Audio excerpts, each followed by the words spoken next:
Welcome back to Wormhole Extremists. My name is David, and I am privileged to be joined by Nicole. Hi. And Yvie. Good day. How you guys doing?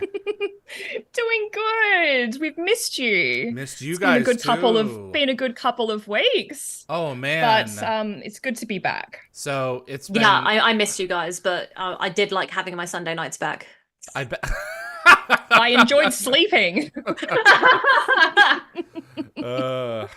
Real quick from me, I got to see a solar eclipse in my backyard.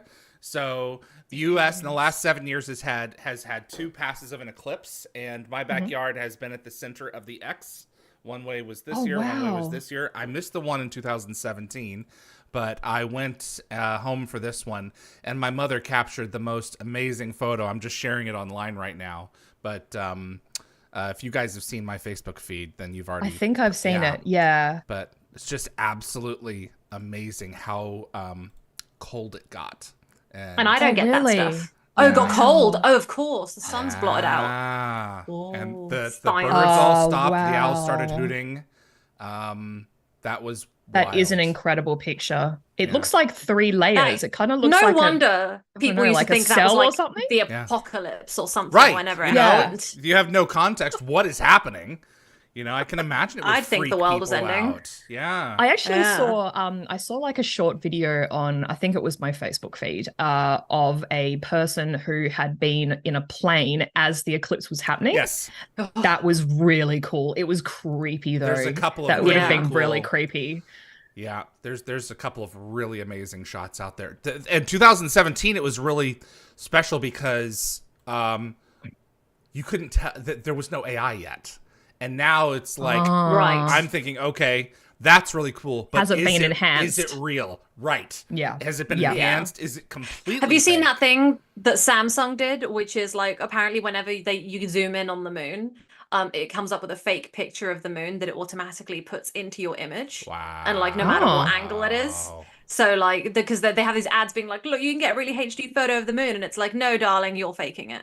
Yeah. So apparently that's a thing. Well, So isn't Samsung the one with the AI enhanced images now, where you can like remove people from photos Probably. and things like that? Yeah. I think it might be. You know, yeah. once you cross this Rubicon, oh boy, Yeah. it Ironically, is both amazing and wild and scary. we're all here at to have once. fun with AI before the episode. Agreed. It's a nice fun way, and you can tell it's not real. And That's and the we tell amazing you and it's fun not part of the real. Rubicon. This is the good part. Yes. Yeah. Before we get onto Good that, segue. I just wanted, before we segue onto that, which is a great way from. Oh, good job, me hosting. Yeah, Hello, it's really doing a great good. job. Yeah, absolutely. Yeah. My mum brought me some snacks from Spain, so I will be muting and munching, Ooh. which is Filipinos. Filipinos. Ooh, what is that? Not to It be is confused with Filipinos. Yeah, exactly. And it is a white, a chocolate biscuit with a white chocolate shell. That actually And it looks is- Yeah. I'm Bloody glad it's delicious. authentic chocolate. Does it Wow. say And it's- authentic chocolate? Yeah, it's €1.40. It says con auténtico chocolate blanco, so authentic white chocolate. Wow. Yes. That actually looks Oh, good white compared to like chocolate. Jaffa cakes. Mm. I'm sorry, but they're disgusting. I'm not You a know, huge fan of them either. I I've only tried had them. once. You know, it was different, but I was like, no. But that actually looks good. I also have El Donut. This is a brand called Donuts, and it is a sealed package, Wow. individually So wrapped you- donuts, and sealed in chocolate. Is it like Completely. so it's like a you get cake what you donut? pay for. Yeah. Yeah, it's just like and it's bloody good. It's like the most like good donut you'll ever have. Do you It's heat better it? than the Is it just Krispy a- Do you Kreme. zap it in Is a it a- microwave? No, definitely not. Oh. No. Is it just a plain donut in the center? Yeah, but it's Oh, okay. honestly, I made Sorry, Faye a try plain it, donut covered. Mm. and she was like, "It's like the best thing ever." Let me just. Oh, that looks perfect. I So- don't like you right now. No, And then my mum got me. Here I was like eating it. I had a spoonful of chia pudding before, like a full. I hope you when I choke should have on been that, having. Nicole. Should have been having a chocolate donut. And this is Aquarius. This is Spanish lemonade by the Coca-Cola Oh, it's company. lemonade. Really? It's by Yeah. the Coca-Cola company, but you can't get it in England. Not the real stuff anyway. And this is bloody delicious. Is it like a pink lemonade? What is it like? How It's does just it like a taste? standard lemonade. Just a It's standard just- lemonade. Okay. But it's so hydrating that I take it to the beach in a can. I put it in the sand next to me when I'm in Spain, and then I Yeah. drink it, and it's all good. Yeah. It still tastes fresh and cool. Also, Fallout show. Anybody who hasn't seen it in the chat, go check it out. Amazing. Yeah. Evie, you won't like it. Too much blood. Too much violence. Oh, too Um, much. Because I saw the previews for it, and I was actually very intrigued because Okay. I've watched Adam play Fallout, Yeah. and Yeah. I am sort of Watch the first one. kind of interested by the whole concept of the show. I watched the So- first hour. I was very I watched pleased. the second one, Okay. and I watched a guy get his foot lobbed off. And his limbs were all blah, blah, blah, blah. His limb was all blah, blah. And then he had a piece of jagged metal saw a new leg on, essentially, by cutting This is the a blood up. child-friendly show. Sorry, So let's yes, everybody. keep the details a little bit So more PG. Evie, if you can 13. handle that, then Okay. I.e. look Maybe- away. I'm a funny person because I really like shows like Dexter, but I also Yeah. have like a weird tolerance or intolerance I love for like Dexter. excessive amounts of blood. That's so more like a dark That's quite- comedy. I don't know. Yeah. maybe if Adam's with you, and then you just ask him when the blood's over, and then maybe that will be good. You know, We have done that before. yeah. He sometimes yeah. cons shows for me, so he'll like watch it before I do, so he can decide if it's Evie friendly. I watched the one Yeah, that had. there are some moments that are definitely not Evie friendly. Did you guys see Talk to Me? No. It's a horror film. There's No, I definitely wouldn't be there's a watching it. little bit of definitely a little bit of blood and gore in that one, but I found that it just kept it enough at bay that the story was fantastic. So it's an Australian film. Ah, the Aussies. Yeah, outside of Cheaper Adelaide. budget. Aussie, Budgets out Aussie, there. oi, oi, oi. Yeah, all those things. So. Yeah. Anthony Rowling, I love Jaffa cakes. Anthony, you do you, buddy. It is all good. So there we It's okay. go. David just doesn't know the pleasures of that, and I'm assuming you don't like Marmite either. I don't know what that is. Oh god, It's what's this again? Vegemite, but it's like the British version. Yes. Yeah, interesting. It's yeast. Vegemite's dirty cousin. dirty. It's a yeast paste I that's don't really think it's salty. as good as Vegemite. Ooh, a yeast paste. That sounds almost as good as moist panties. All right. It's really salty. Should we look at the was that AIR, PG guys? rating? Let's do the Yeah, AI let's do artwork. It says that on the label. I do want to say that. I'm ready. dear. I'm ready for Prodigy. If you guys want to Let's look go. at Adam's All right. artwork for Prodigy, you guys do set? it. Let's do it. Yes. Let's look at it. I love its attempt at spelling. Oh, So yeah, Prodigic. Prodigic, yeah, Air Prodigic. Force. Prodigy. So it now does words. Can he give it words? How does that work?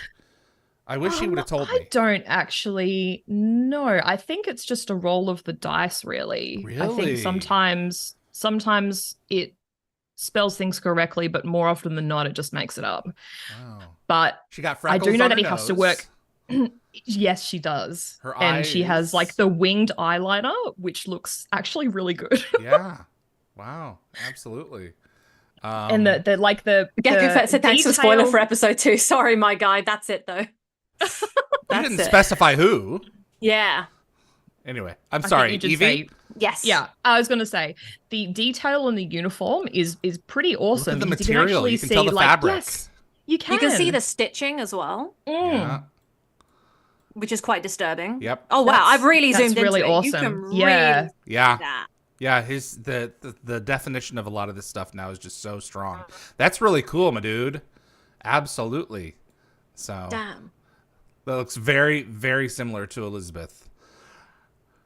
And the planes in the background, yeah, in the sky. That's really Yeah. awesome. I love it. And even the tarmac looks really cool. Yep. It's good at portraits.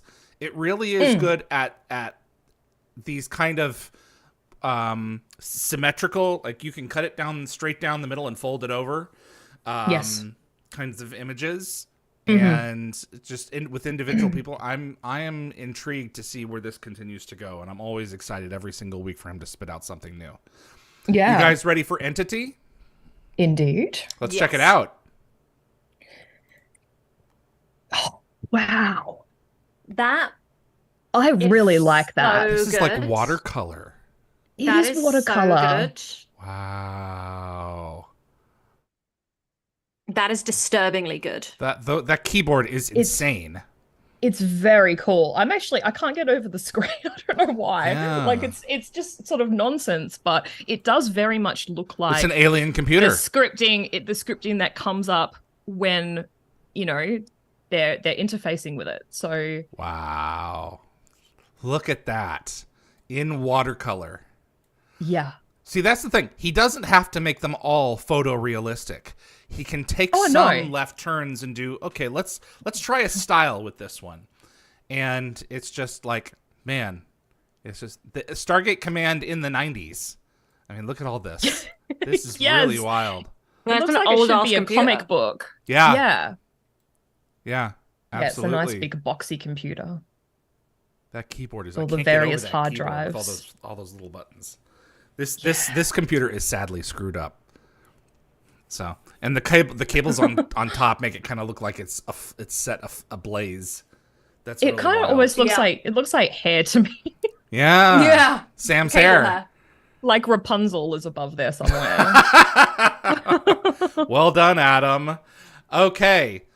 So I have a bad example. And I'm eager to see who in the chat gets it. My problem looking at it now is that it's going to take all of like 3 seconds. But Is it? I think so. I think people are going to be Okay. like, "Oh, that's such and such." So, Okay. yeah, let's give the chat an opportunity. If you guys got it, if Nicole or Yvie, you get it, just say you've got it. Don't tell what it is until the chat Okay. gets a chance. You guys ready? Cool. Yes. Yes. Yeah. All right, let's have a look. All right. Is it so? Are you allowed to tell us which Stargate show it is? You don't need to know that. I think I figured it out. Yeah, see, I told you. I think I know which show, Okay. and I think I figured it out. Just because, yeah. Yeah, it's a little too obvious. Let's see who in the You chat. know what? I don't Okay, think I'm it's that feeling obvious. bad. I'm feeling like a bad Stargate fan. Yvie, 'cause I you can't don't know? figure it out. No, nothing's No, coming to me. really, I'm Look, glad. I only think I know because I'm so attracted to the character. So I like Interesting. really Okay, so fixate. it's someone who's not human. Right. It's some aquatic creature. It's interesting. I know Two this people character. have suggested Broke a Divide. It is not Broke a Divide. No, it's not. Oh.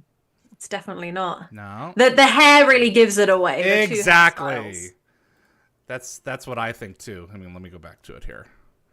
I mean, look. Yeah. The only reason I guessed It's it really is not coming to me. Which hair gave it? I Which feel hair gave it like- away? the frosted tips. The frosted tips. Frosted Not tips. the long hair, Oh, the God. short hair. The short hair gave it away, and then the long hair did. No I was one's like, got it yet. I'm And the kind of teeth. surprised. Right. No. People are still saying like, guys, no judgment, no judgment. Yeah. Mm, no, I feel can't- better can't about get it. myself. Good for you, Oh David. well, I'm good glad for that you. I'm glad that me feeling bad about myself has made you feel better about yourself. We've got I thought the rising, teeth point of and the view. eye, the cat's eye, would give it away. I 100% know who that is. Yeah, I think I'm the only one. It's that a Who, does. Eye. and it's an episode title. Can I say Yeah, what okay. it is? 'Cause I've gotten it. Michael. Well done, Nicole. Thank Okay. you. Because Florida man, like he's got that frosted tips. He's Star Trek, you know. He's got that frosted That's tip true. situation. He does have frosted from Tyler, tips. Texas. Okay. Yeah, I and then wasn't I'm he- even kidding. That's thinking another about. reference. Stargate. I wasn't even Atlantis. thinking about. Wasn't even thinking about Atlantis. That's why I that said was the David. curveball. That was the curveball. Yes. Everyone was thinking Yes. SG-1, and it's like we haven't had one of the other shows yet. Mm. I thought it was half a person, obviously, so that's why everyone thought Broke a Divide and was thinking Right. I like point of view and stuff. But then I saw the wraith teeth, the wraith hair, and then I saw the Florida man frosted tips, and I went, "Get that guy I'm a glad Georgia I peach." took people through a flip. I feel Oh. better now. Good job. Good job. Thank you. Look at you. They see it now. Yay! Good for everybody. Yay! All right, gang. Are we That was very ready good, David. I loved that. That was great. I am ready. Oh, that was fun. for some Prodigy, I believe, is next, right? Prodigy. Yes, Yeah, it I'm is. not overly excited, but maybe I'll like it more than I did. Well, So- as Oh, these okay. things tend to go when we're together. I think it's growing on me recently. Okay. I don't think I appreciated it as much like the first time or so that I watched it, but I'm I more watched irritated it the that other day for my notes, and I actually quite enjoyed it. Okay. Well, the bugs come back in Atlantis, don't they? So I'm more irritated that they brought it Yes, back. I'm they just like, oh, can we leave this do. behind? A species of them for sure, yeah. Yeah, a version. Balls of light, you know. Okay, Yeah. I've got this one queued up if you guys are ready Me to too. go. I do as well. Shimmering Victoria. My Atlantis knowledge, very small and pathetic. Aw. Well, hopefully you'll watch the show with us. Oh, Well, just that we should have okay. been told the series. I don't think David wanted to give it away. No. So No, all series are open. I have got Prodigy ready to go here. You guys all set? Yes. All right. Ready and waiting. Let's see Elizabeth Rosen's first performance. Prodigy in 5, 4, 3.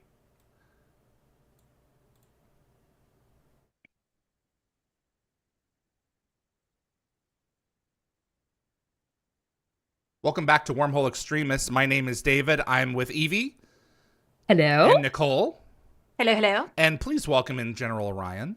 This is Prodigy.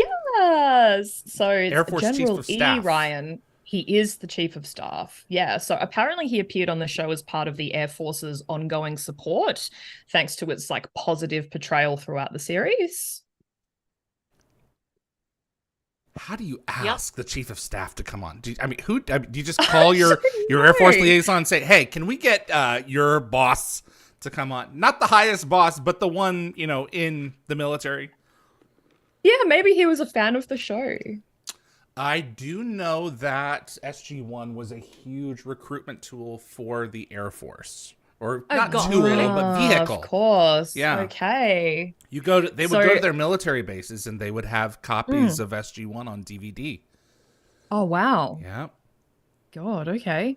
So they just mentioned establishing an off-world base, which would be a first for Earth, and it kind of builds on Hammond and Jack's earlier proposal for a second Stargate command that was rejected in Shades of Grey.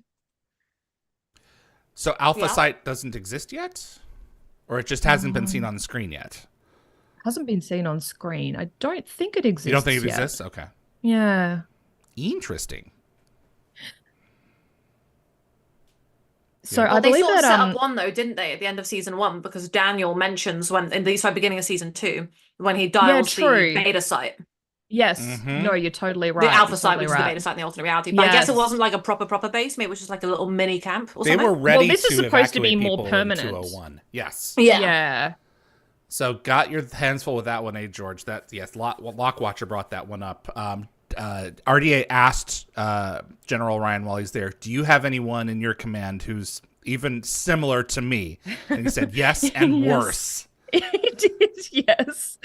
And also they were inquiring about Daniel before, so I believe that Michael Shanks didn't feature in this episode No. because he was preparing for, is it Double Jeopardy? Yes. Um, Do you know who just and asked he that question was- there on screen? Who? Do you have that? Oh, yes, I do. I Okay, do let's talk know. about that. So this is Cadet Hess, played by Ivan Bartok.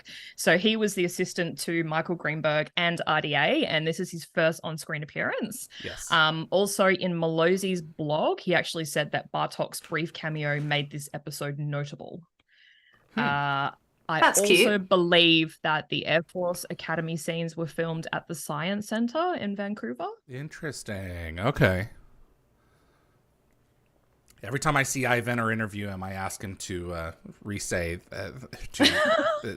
share his. Excuse me. Did you mean say 10 dimensions? And he's quite happy to go over that. Yeah, line again with you. he was proud of it. He's a good sport. He Aw. was proud of the role. So, but yeah, he started back in season 4 when Malazzi and Mully joined the show. So. Right. Okay. And eventually he was responsible for DVD special features, I think starting around season 6. Oh, wow. That was okay. his What a thing. guy. Yeah. That is very cool. Oh, here we go. I love the Air Force uniforms. Yeah. They're very smart. I love like the little subtle bits of her acting, like her like nostril flares. She does a lot of nostril flares. Like she's really trying to like rein in her frustration. But I think it's a really good little detail. So this is actually Elizabeth's first of 2 episodes. Yep. So she does obviously return again in Proving Ground in season Woo! 5. Love that one. Yeah, that is a good episode. We had Elizabeth on Dial the Gate recently. You did, yeah. I watched back the interview. Very thoughtful conversation. Yes, she was very chatty. She loved the. It was she really loved it the was character. really good to hear. Yeah. Yes, she did. Yeah, she spoke for about half of your interview just about her thoughts on the character. So I have made quite a few notes, and I'll bring them up throughout this Beautiful. podcast. Yeah. So this episode also features and I apologize if I pronounce his name wrong. Is it Rothgar Matthews? Probably right. As Dr. Duncan Hamilton. Yeah. So this is his only Stargate episode. But strangely, his wife Gabrielle Rose appears in the Ark of Truth as an unnamed Alteran woman. Oh. And we also meet Bill Dow as Dr. Yes, Bill Lee. That's So correct. this is Bill's first 9 episodes across the Stargate franchise. So he's also appeared, he's also married to a fellow Stargate actor. His wife, Wendy Knoll, appears in the season 7 episode Revisions as that councilwoman that packs a bag and disappears through the dome. Wow. And, Wow. I didn't know that. Bill is actually a doctor and professor in real life, and I believe he works in the theater department at Capilano University. Yes. And he's also an alumni of Simon Fraser University, which to us is Tolana. That's correct. So Yeah. I Wow. thought that was kind of cool. Major Griff is back. I liked him a He's lot. back, yeah. Yeah, Bill, we interviewed him for, I think, episode 99 on Dial the Gate, if I'm not mistaken. He was right up there. Oh. So he was a great love Bill. interview. Yeah, I really like his character. He's one of my favorite returning characters in the whole franchise. Me too. Like every So, time I see Bill, I'm like, yeah. So apparently, the actor Jennifer Haley auditioned for cadet Jennifer Haley, but didn't land the role. So she did, however, end up playing Lieutenant Tolanov in season 5's The Tomb. And to avoid confusion with the actor's name, Mully tweaked the spelling of the cadet's last name, Haley, and spells it with an I. So I think I remember this. So they actually had an actress named the character audition for Yes. the character. Correct. You would have thought that you would have sunk that. You would have absolutely sunk that. That's Paul Mully in the picture frame. I was going to say, yeah, that's Paul Mully. So Now- this is Michael Kopser. Yes. Uh, General Kerrigan. and He doesn't yeah, know about the so- Stargate program yet. He will by next season. Exactly. So it's his second of 3 Stargate appearances. So his first episode, he actually featured as the news anchor in season 1's There But for the Grace of God. And Oh my Right. god, yes. we see him again as Kerrigan in next season's Proving Ground. You are a fountain of information this episode. I am learning so much. Yes. Lord. Lock Watcher, David Reed, time to call General Ryan and get him on the show. I have tried both General Ryan and General Jumper. I assume they're both retired, like long Yes, retired. the at Air this Force point. gatekeepers are strong. Let's just put it this way. Ah, okay. They've got an iris Oh, yeah. that you can't penetrate. Haley got a D. It wasn't the assignment. Yes, she kind of thought she was above the assignment. The assignment wasn't challenging enough for her. Yeah. Mm.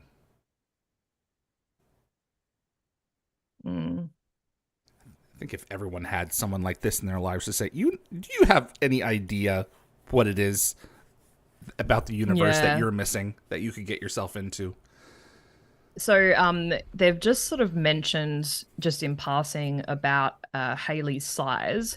So in her Dial the Gate interview, Elizabeth mentioned that the script contained like some semi-jokes referencing her small stature, which helped to justify her character's presence in the show and gave her character like an added edge. And they mention it sort of briefly again later when they talk about her decking an upperclassman. Yeah. Yeah, she doesn't like to be pushed around. She knows she's small, but she is mighty. Go for the knees. She is mighty. Go for the knees. Oh, so Malozzi actually talked about his about this subplot in an online chat, explaining that the episode does highlight the conflict between the military discipline and the civilian freedom. So Jack is sort of tasked with managing off-world scientists who like despise the strict military approach, while he views them kind of as complainers. So SG-1's structure is quite strict compared to other sci-fi series, which sometimes I think it would make the storytelling quite challenging. One of these extra rules. One of the things, I'm glad that there are episodes like this, but SG-1 gets occasionally placed on babysitting duty for the plot's sake, but I really don't see how the flagship team would be assigned essentially babysitting duty.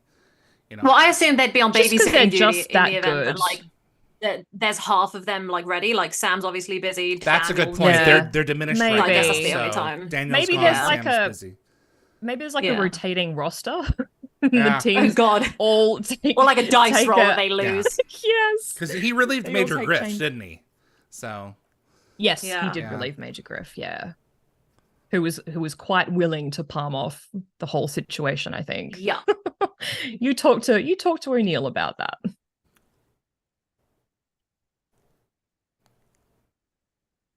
it wasn't the assignment, kid. Yeah.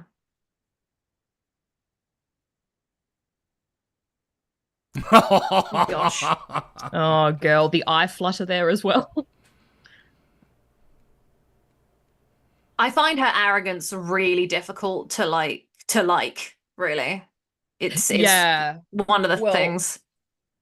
I think I was going to bring it up later, but I think even Joseph Malozzi, who wrote this episode, has said that he was kind of disappointed with how it turned out, because he said that Jennifer Haley was supposed to be like a mini version of Carter, but she kind of ended up coming off really stubborn and not very likable. But I mean, that's all a matter of opinion. She's way more likable the next time you see her. It's like she's learned to chill and appreciate what she's got. Well, yeah, she's learned to channel the piss and vinegar. Yes. You know? Yes. She sees the point. Yes. And she wasn't the focus of the episode. Elliot was. So, that's true. Yeah, that's true. Or them as an ensemble. So in her interview, Elizabeth shared that she was asked to audition with 10 pages of script, more than the usual 3 pages given to the other actors vying for the same role. So she felt a connection between Cadet Haley and Tom Cruise's character in A Few Good Men, both being kind of underdog characters. And she drew inspiration from Cruise's performance for her audition. And I believe 10 days later, she learned that she had actually secured the role, and apparently the decision took a little bit longer than usual due to concerns about her height, because she's only 5'3", and she was the shortest actor they had ever considered, and they were worried about how her frame, how they would sort of frame her alongside the much taller cast. Yep, it is a valid concern. Yeah. I guess for the cameras it can be pretty tough, but I'm glad that they chose not to take issue with it. The same thing happened often with Terrell. I mean, she was often, and you never noticed, she was often on apple boxes. She is very petite. Yes. Uh-oh. Ah, yay. Hello. So, I understand that they put these bugs in, afterwards, but I haven't found that any of their eye lines are off. Their eye lines all appear to be, right on target. So, do you know what they use to do that? I assume they use something. Rehearsal. It's called rehearsal. Rehearsal. I mean, there was a plan, especially when, is it Hamilton? He has one right in his face, and he has to cross his eyes as if it's 4 inches from his face. I mean, that's just practice. So you're crossing your eyes, staring at something that isn't there. Because I know when they have the Asgard, I think Terrell spoke about having to wear some sort of top or something with like a target on it, so they knew where her eye line was. So I wasn't sure if they did anything similar with the fireflies or not. Mm. Oh, I just realized it says Mully on the board. Brilliant.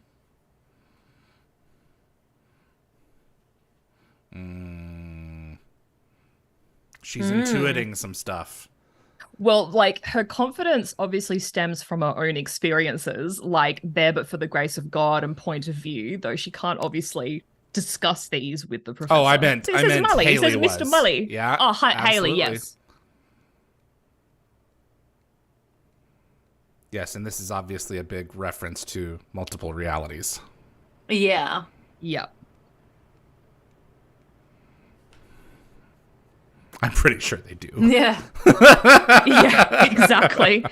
How? Why? And she's like, classified.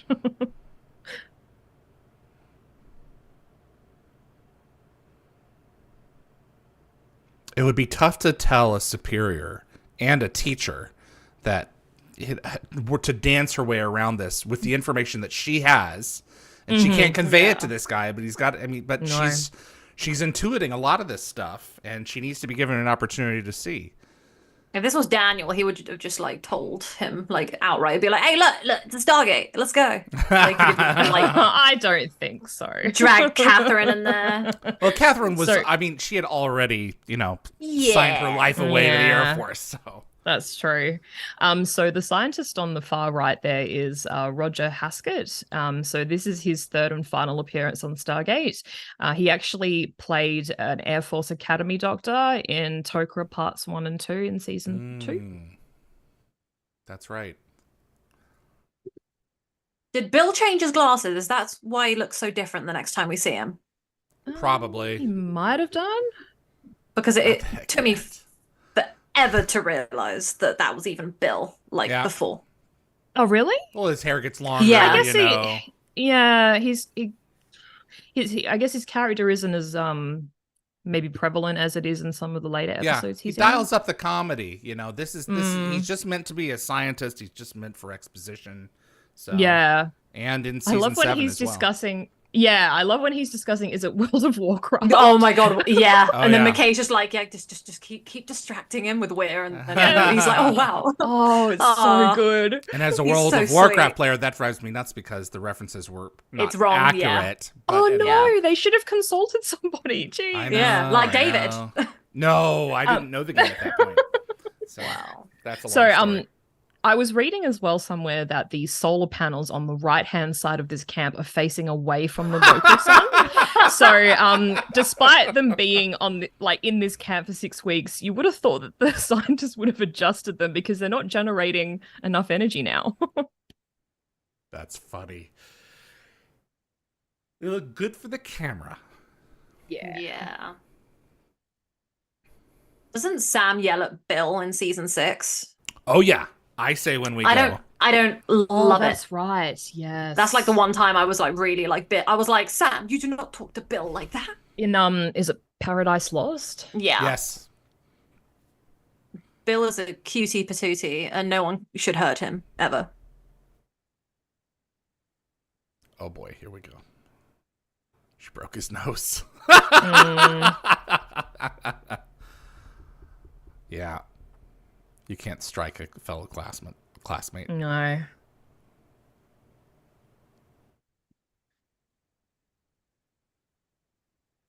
This is the kind of thing that does bother me, is that like the smart, talented people are the ones that get away with stuff. Because if another cadet were to do this and they weren't as smart as Haley, they'd be gone. So it does kind of I don't irk me, know, the I special think- treatment. Yeah, kind of, but I guess they are looking for extraordinary people to join the Stargate program. There probably isn't as many of them around. So Potentially, yeah. yeah. If you want to get off this planet and into space, you have to cultivate people with high IQs. Yeah. It's as simple as that. Yeah. So there's a few things that I think I need to point out in quick succession. Go ahead. Go, So go. beating up upperclassmen in a rampage. So, I was going to say, so according to Elizabeth, I think this was the first scene that they shot. Wow. And Peter DeLuise apparently commented that Elizabeth's portrayal was so genuine, she even saluted insubordinately. Yeah. She's like, her salute is wrong. Yep. Also, you'll notice that Dr. Kerrigan's desk is facing backwards because the drawers are facing Haley and Carter. Oh my god. She's such a little spitfire. Yeah, she is. She's got moxie.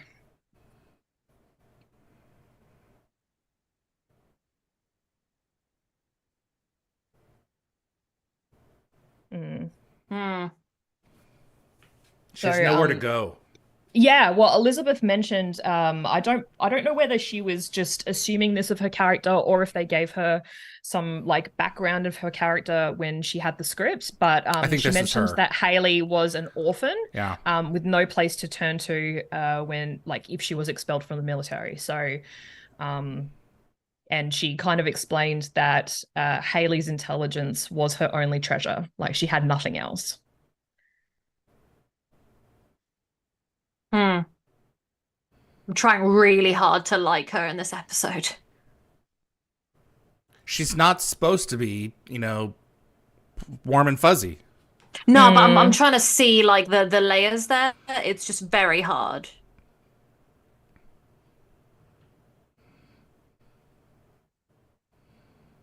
Yeah, you just caught a lucky break. Yeah.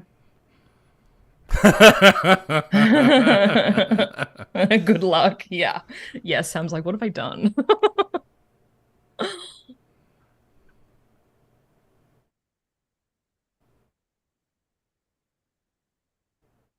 Oh, jeez, here we go. So Swing high. Swing high. That's that turn of phrase is kind of a clever nod to the Air Force's recruiting slogan, aim high from around 1999. Brilliant.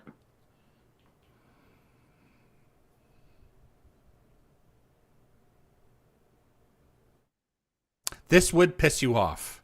You've always been compared to this person, and here they are, just browbeating you. And it's like, even though you deserve it, get over it. Well, unfortunately, that's part of life. Yeah. In lots of jobs, you're going to be compared to other people, but you just have to put that behind you and try and stand out on your own terms. Here we go. This is my favorite moment from this episode. You won't be flying a plane. Yeah. Trust me. Maybe a plane from an alien planet. So Elizabeth mentioned that her performance was also inspired by Jodie Foster's portrayal of Clarice Starling in Silence of the Lambs. She kind of admired how that character stood her ground and never let anybody push her around despite her small size. Foster was great in that. I actually haven't seen it. I've kind of been really kind of interested to watch it, but I'm not sure whether I would be able to handle it. We wouldn't let my mother watch it because she would never go to sleep again. Yeah, well, that could possibly be me. Yeah. But I didn't realize that is it Ted Levine plays like Buffalo Bill. Yes. And he's like one of my favorite characters on Monk. I didn't realize it was the same guy. So I probably wouldn't be able to watch him the same if I watched him in Silence of the Lambs.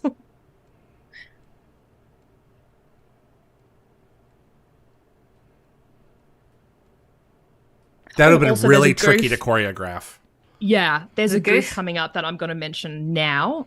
So when they're running through the clearing, like the three scientists, if you look to the right over Thompson's shoulder, you'll notice a minivan driving. I saw it. I'll be darned. Look at you. This is why we keep that you somewhere. Well, still, thank you. You're still the researcher. so I can identify vans and other detritus. Oh, that was good. That was great. I found my niche. They're harmless until you piss them off. Well, I think they're harmless until they are interrupted by the is it the polar That's the big question. passing the And polars? we never find out the answer, which I think is perfect in this situation. Mm.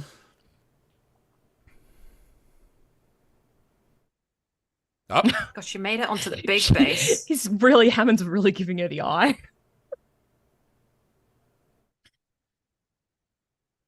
I'm assuming she had permission from Hammond first. I Because he's kind of insinuating that she didn't go through the right channels. Yeah, think this is Sam's very taking naughty. a risk. Yeah. But I think Sam knows that this is because she's seeing Well, herself Sam in this doesn't- person. She doesn't Yes. take the piss very often.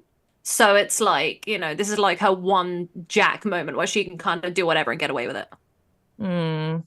Not under alien technology influence. And in the books, she serves under Sam on the Hammond.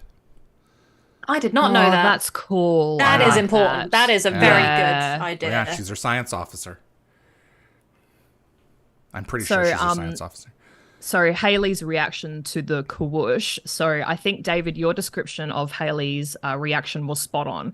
So when the Stargate activated, it was a moment of like revelation for her. Mhm. So as if her theories were confirmed and she finally understood what Sam had been hinting at, but couldn't explicitly reveal. So yeah, I really like her reaction. So Peter yelled at her when the Kawoosh happened. Scared the crap out of her, but Elizabeth did not acknowledge this in my interview with her. So No, I don't know didn't. I don't know if she remembered, but that's what Peter said. He yelled, he screamed at her and spooked her. Because That's why she her reacted that it does look genuine. way. Yeah.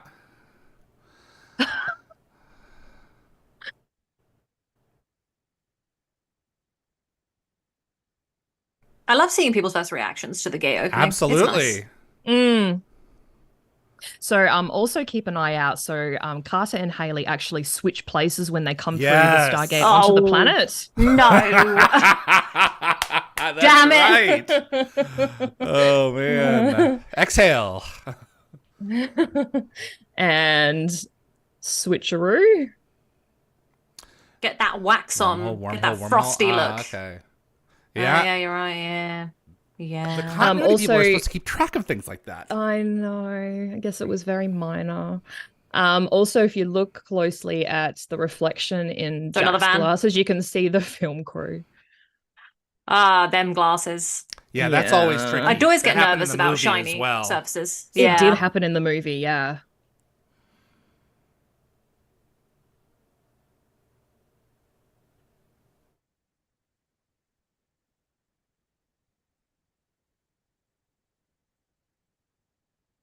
Cute. Cute. The back's acting up. Cute. That hit me. Yeah, you can see the crew. You can, just a little Yeah. It was a trip. bit.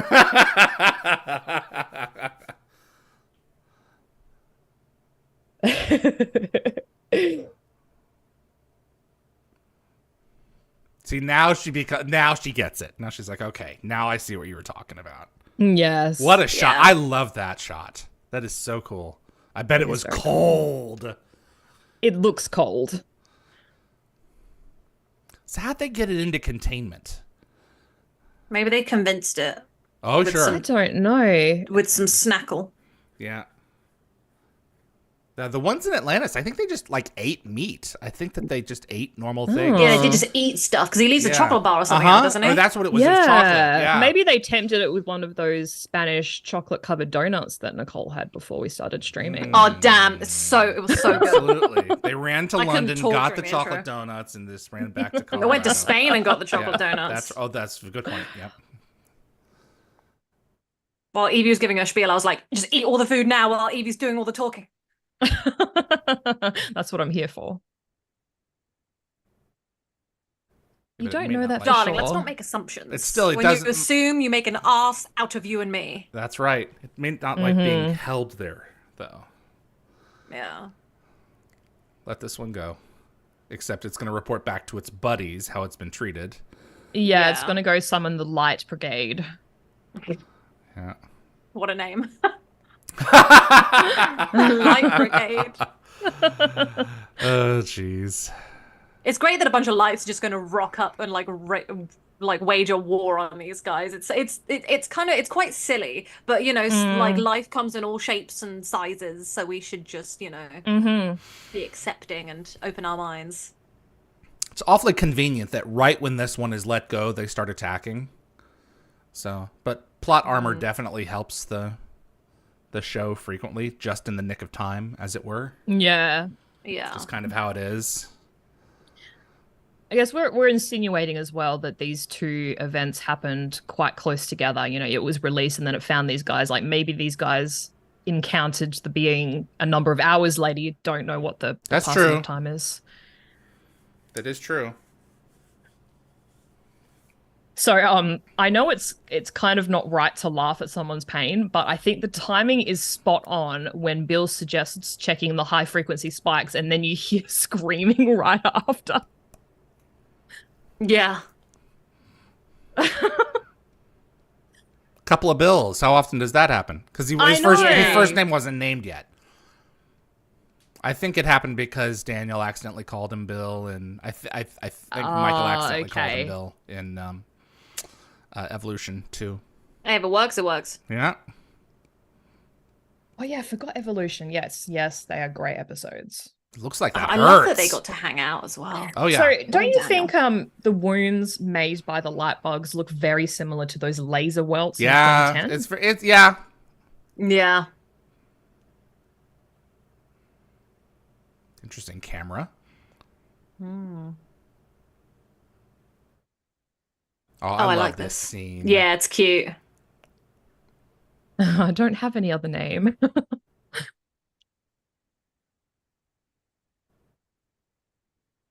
I love his little smirk. He's like, "Oh, this is fun." Yeah. This is your planet. Oh, darling. Aw.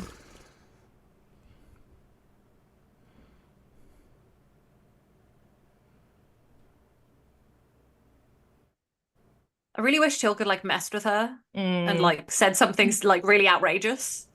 Just to have fun. Just being like, "Oh yeah, where I come from, we like, we like eat people We or eat. something." I was gonna say we eat cadets like you for breakfast. Exactly, yeah. Oh gosh.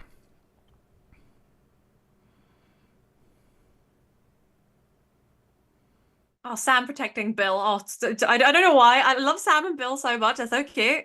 Just Bill with anybody is adorable. He's relatable. Yeah, like one of my favorite things is like what season 9 when Mitchell's like, dial the gate. He's like, where to? Wherever. He's like, wherever, all right. And he starts like dialing the phone, being like, hey guys, dial it wherever. When they're trying to throw the Ori device or the ancient device connected to the Ori galaxy. Great moment. Ouchies. Ouchies to Bill. Different Major Bill. ouchies. Dr. Just Ouchies. microwaved all the way The through. dead ouchies. Yeah. Lockwatcher said during his audition, Roger hacked it. Then now the dead guy jumped around like in this scene. Oh, jeez. The Lockwatcher said maybe the Ashen captured the bugs and shot them out of wall-mounted guns. I quite like that, actually. That's an interesting Why idea. not? Oh crap. You know what? They can take over other planets. They Oh, can take that's over this quite one. the swarm. Yeah. Yeet. It's like the Langolier attack in the Stephen King miniseries. Oh. Very, very similar looking. Except much smaller. And Jack's like, quick, Sam, solution. Yeah, quick. It's awfully cool that they can magnetize this whole place and that the whole place Well, can it's be very shut up as handy that it metal. happens to be metal. Yeah. Yep. I love when she's like, I just got here. You want a solution? I literally just got here. What's my solution? Right? The way she's able to think is great. They're certainly I- taking you a know- long time to fly at them. Yeah, I like Sam, and I've always like loved Sam so much for her ability to like think on her feet. My favorite thing about McKay is the thinking is more panicky, and he's like, I think, he just yeah, freaks it's out. More relatable, Sam I is guess. Sam is so beautifully collected. I'm incredibly jealous of her ability to just be like, huh, we might die. How do we Yeah. fix this? So is that discharge stuns them? Or changes their polarity? I Is think that they're what it just is? repelled. They're just repelled by the change in the energy laser. field? Yeah. Okay.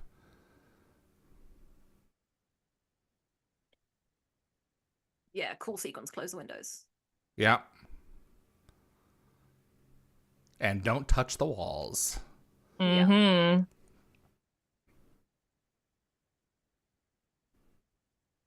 Does that go with a concrete floor? Yeah. Wow. Let's not talk about the floors. The floor problem is always going to bug me about the the out of phase thing. Why don't I just fall through the floor? Fall through the floor. Oh, yes, yeah. You have to buy it. Yeah.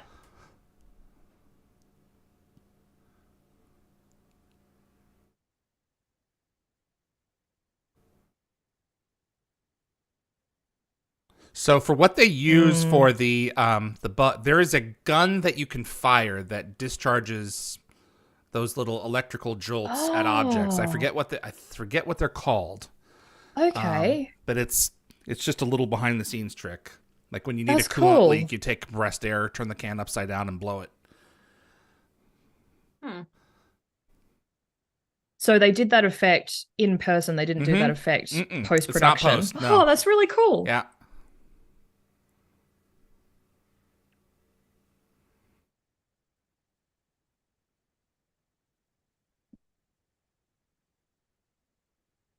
Oof. Oh, Bill.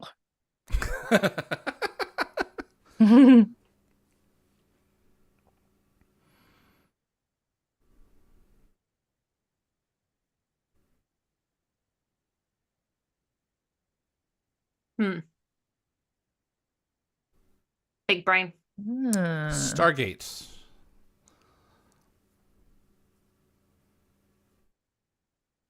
But you got to go get to it. Yeah. Yeah. You got no bug spray. Mm-hmm. Except a Zap Blast.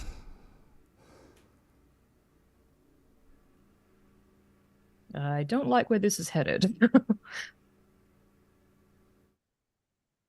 You're about to have some fun, Jack. Mm-hmm. And it's like, okay, the Zat discharge is going to render you unconscious or just going to stun you. I mean... Yeah. The Zat inconsistencies. Yeah. It's like, what if they just shot him not in center of mass, but like in, an arm or something? Maybe it wouldn't give him the whole charge. Yeah. So, the Zat has always been, in terms of production, a problem because of what it does, what it can't do. It's kind of like a catch-all for when they need to do something with an EM field. If you need to get rid of an object, you hit it 3 times. That was a Jonathan Glassner thing. Yeah, I was going to bring this up in a sec anyway, but there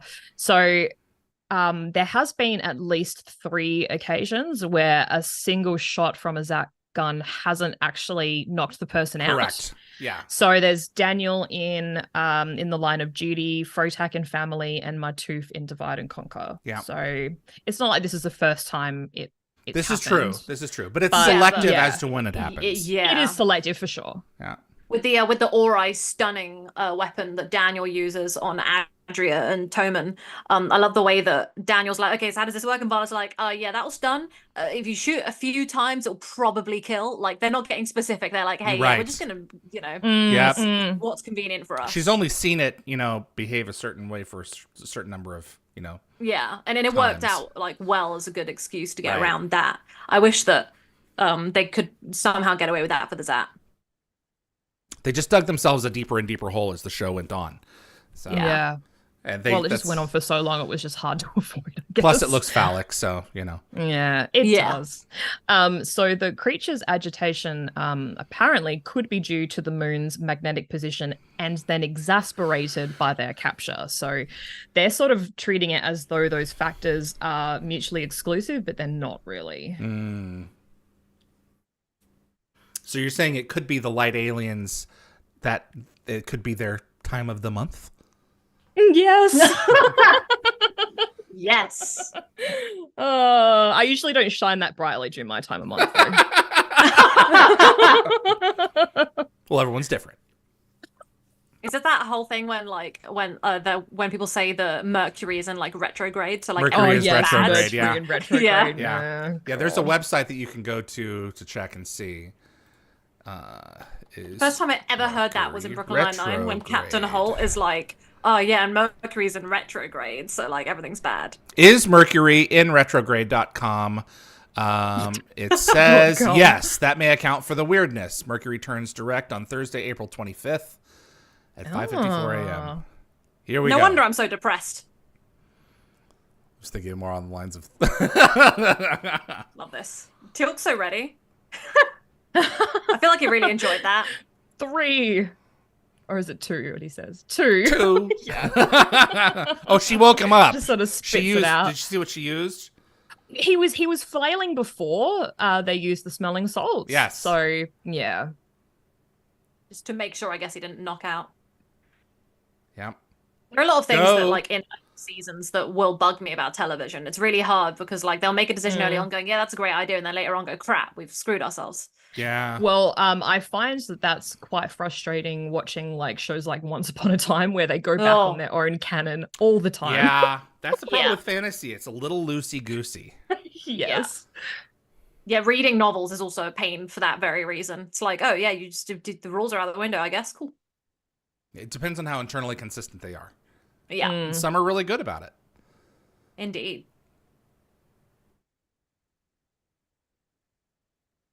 So I will say that I did appreciate that, like, when they were around the table and they were discussing the different like theories as to how they could survive this. Yes. And Sam was like, run to the gate, and then Haley's like, you know, it might be pointless. Jack was like, well, it doesn't matter. What matters is like, you know, who cares if I die? Like, it matters that everyone else is okay. I need to try. Yep. And that's like an important, valuable lesson Sam for Haley to says. learn. Yeah, well, Sam basically says he really has no choice. He's the person in command. Yeah. It's better off that he risks his own life than risking the lives of multiple people. Like, that's his job. Yep. Yeah. And just dial so slowly, Jack. You're right there. Can you just dial faster? Slower. No. Just... That's too easy. Press 1, 2. I think he's probably just trying not to make any sudden movements in case that'll ran agitate them. Yeah, that's true. That's what my hand does when the oil spatters out of the pan when I'm cooking. Yeah. I literally have burns from when I was cooking last night. I was cooking some chicken and it spat back at me so bad. I literally have little burns all over my arm. There we go. Thank you, Teal'c. I love that he's shot next to him to not kill him. Yep. Well, Teal'c knows the rules. That's it. Yeah. Boom. You said Teal'c knows the rules, and then my brain wanted to go, and so do I. And then, like, but I'm going to avoid it. Oh, he's got some ouchies on his face.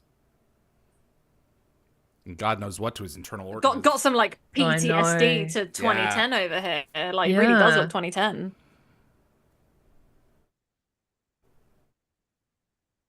Yeah, hurry up, guys. You got 38 minutes.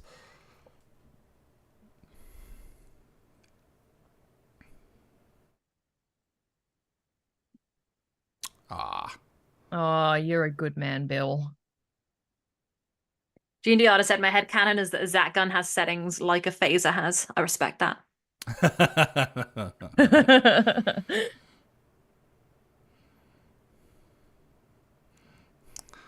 Is it always like this? Sometimes it gets really exciting. How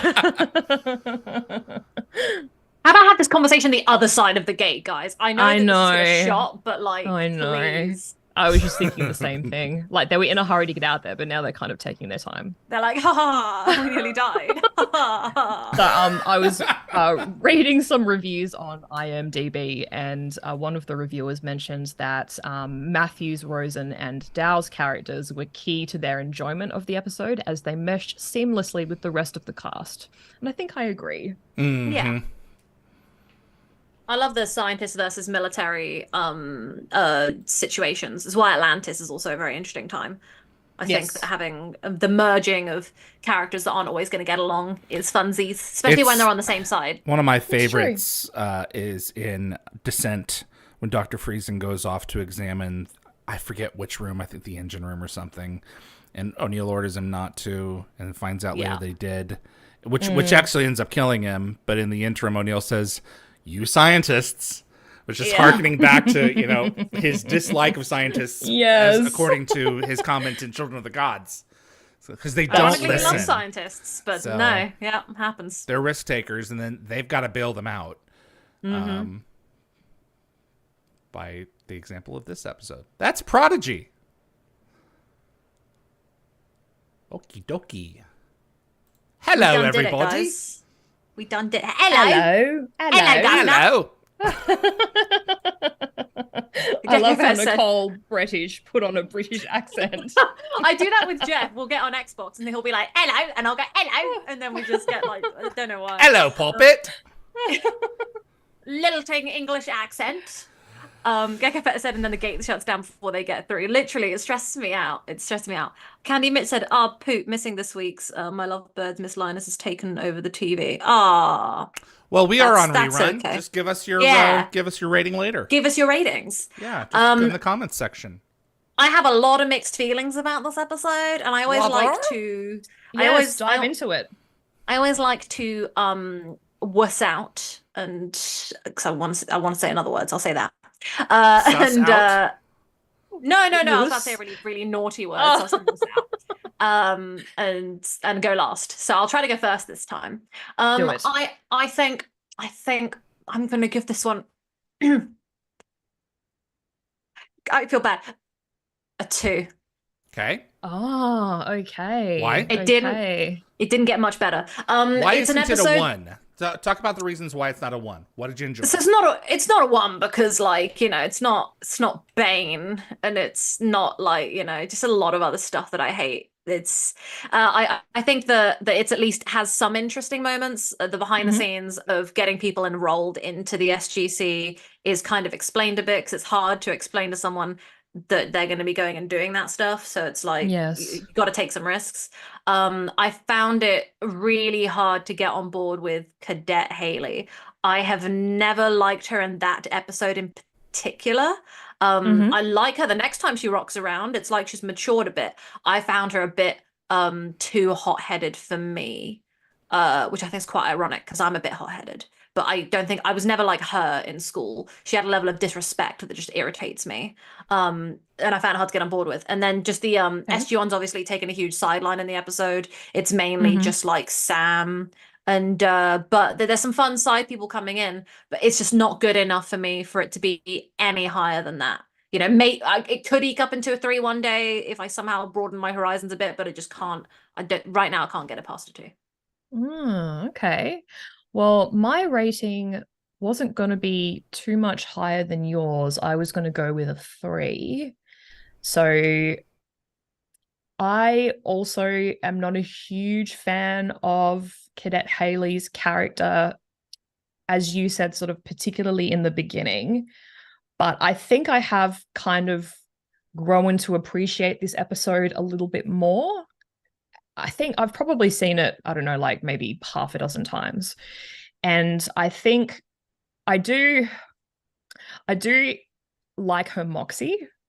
I think she is definitely disrespectful to a certain extent, but I can kind of appreciate her position. She is smart, but I think she just feels like she's been kind of underappreciated. Okay. And she's very sort of just steadfast in her views. But I'm just not a massive fan of this episode. Also, like Michael Shanks is missing. Not that I can't really see how he could have been worked into this episode anyway. Yeah, not at all. Yeah, and Tilk kind of takes a bit of a back seat. So, yeah, I think a 3. I think a 3 is fair. Yeah. And for those how about you, David? Out of the know, like I was, moxie is another word for pep, energy. So, yes, I love the word moxie. I agree. SG-1 is parked in this episode. There's only so much that can happen with the team dynamic, which I appreciate that they shake it up like this every now and then. So do I. I actually do appreciate that occasionally they extract one of the characters and some other people come in to kind of play around with the dough a little bit to bake something that's a little different. Yes. The villain, it's not really a villain. It's as much as like the cetacean probe Innocent was a villain land in, creature. in Star Trek 4. Yeah. But yeah, it's an interesting idea. I love that we don't really know what it was. What it was doesn't, in terms of the was it the magnetic poles or were they pissed? It's that I like that not everything always gets wrapped up in a neat little bow. And I love Elizabeth Rawson's performance in this episode. I think that the feelings that she engenders in Nicole are correct. And the fact that she pulls this off, it's a lot like the same reason that I love Ronnie Cox. I love Kenzie episodes. I love to hate the guy. You know, it's such a good performance. It's relatable. Yeah. I knew people like Haley. And I can see where they're coming from. And in this situation, you know, she gets an opportunity to see what's on the other side, literally. You know, I her didn't future. like the people like Haley when I was growing up because I'm not saying I liked him, but I understand. I couldn't even get on board with her. I wouldn't have been able to do that either. As someone who's a little bit more meek and mild, and her character's quite, I guess, abrasive, for lack of a better term. If Elizabeth wasn't in this episode would have gotten a 1 from me, but this episode gets a 2 from me. Oh wow, okay. I was like actually thinking this was going to go a different way, but we're all kind of on the same wavelength. Cool. Yeah, good to know. Yeah, it's not. Yeah, I mean, it looks like the chat is quite similar. You're not going to have every episode being, you know, a knock out of the park, and but I still appreciate that they did this episode.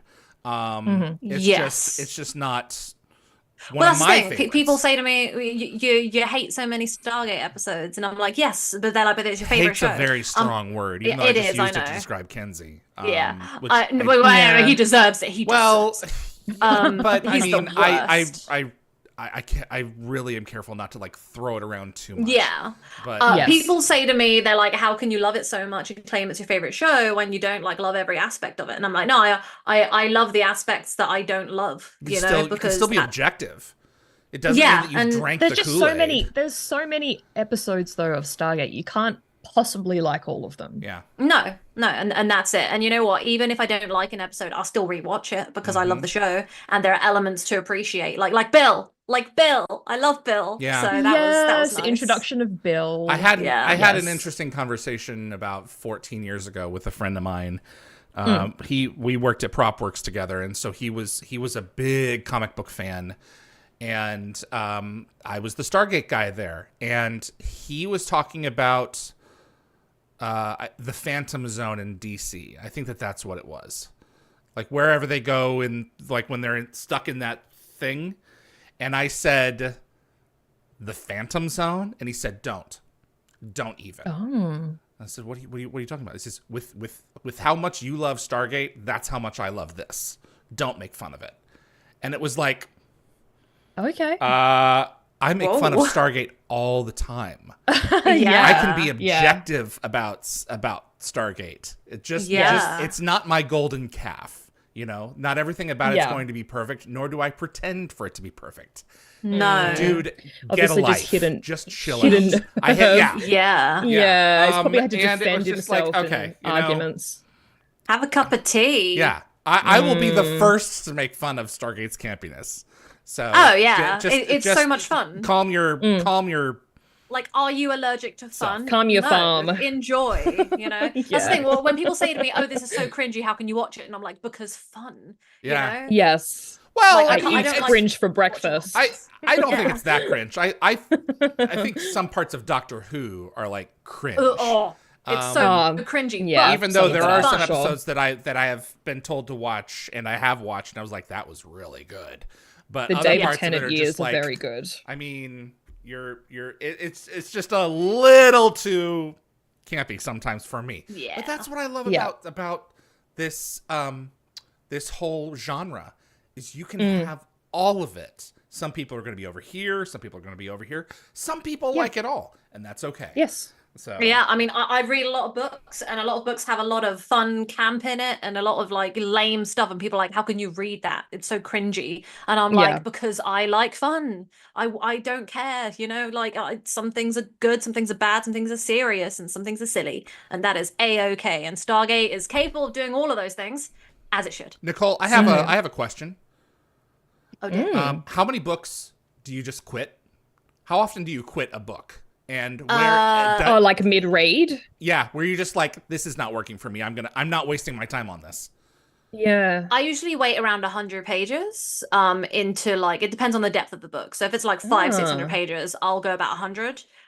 Because it's like, if the writing isn't gelling with me, or the characters aren't gelling with me, then I'm like, I have to peace out, because I'm wasting time on a book that I don't enjoy when I could be reading a book I do enjoy. But my rule is, unless a book is the most atrocious thing I have ever read, I never vote it publicly below a 2 stars out of 5, because I don't want to hurt authors, because just because I don't like it doesn't mean somebody else won't like it, and I don't want my rating to ever affect the averaging on like the internet or Goodreads. So on my TikTok, I will never be brutal. If something is a 1, I just won't talk about it. I won't talk about how I feel about it, because I don't want to be in for a penny, in for a aggressive. pound. I mean, well, you don't want to be aggressive. I understand that, but if they're truly, if they're truly not that great, don't they benefit from your constructive criticism?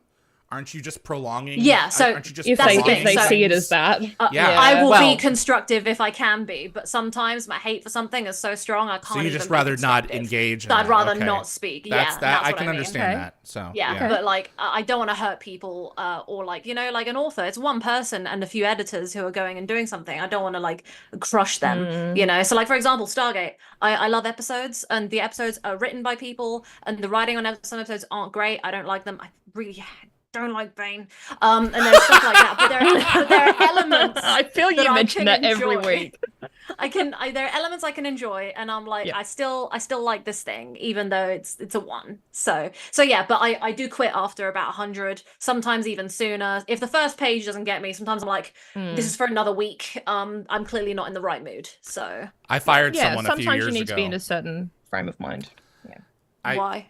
I fired someone when I worked at PayPal. She was not clearing security questions with customers, and not authorizing clearing.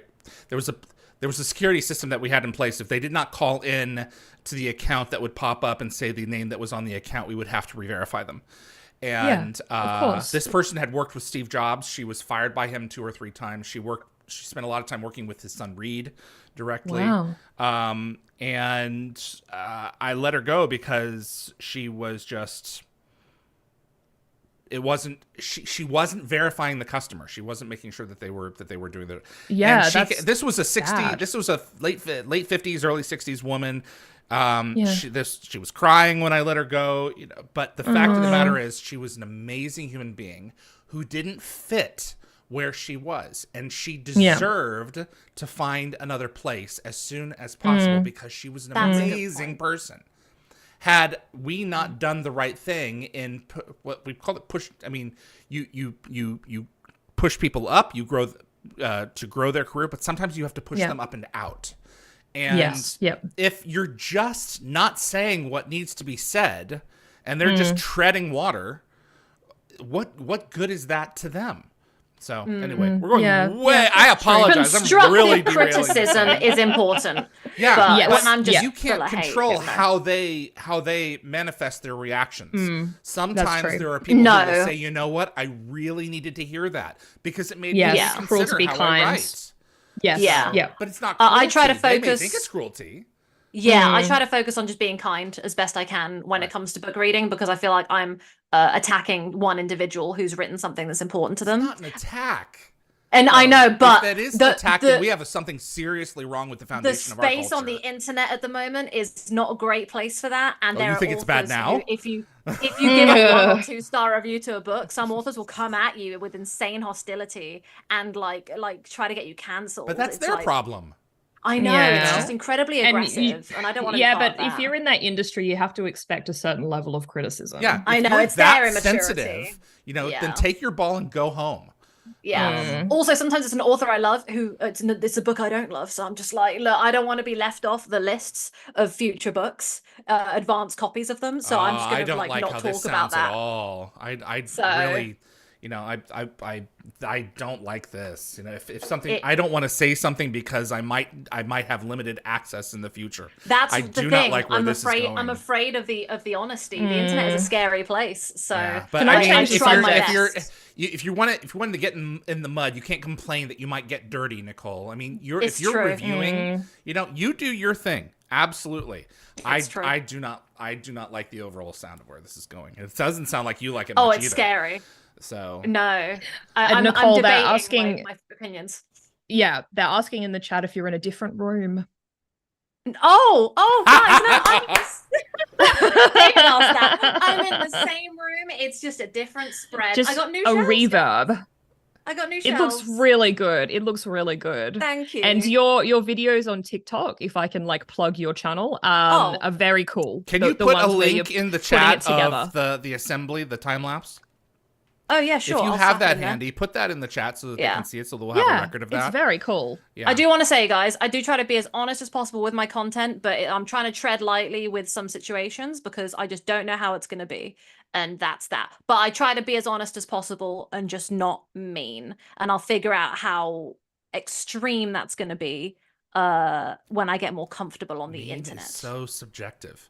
You look at someone the wrong know. way, they want to take their own life sometimes. I mean, this Yeah. where we're going here is just I know. I agree. I agree. Whew.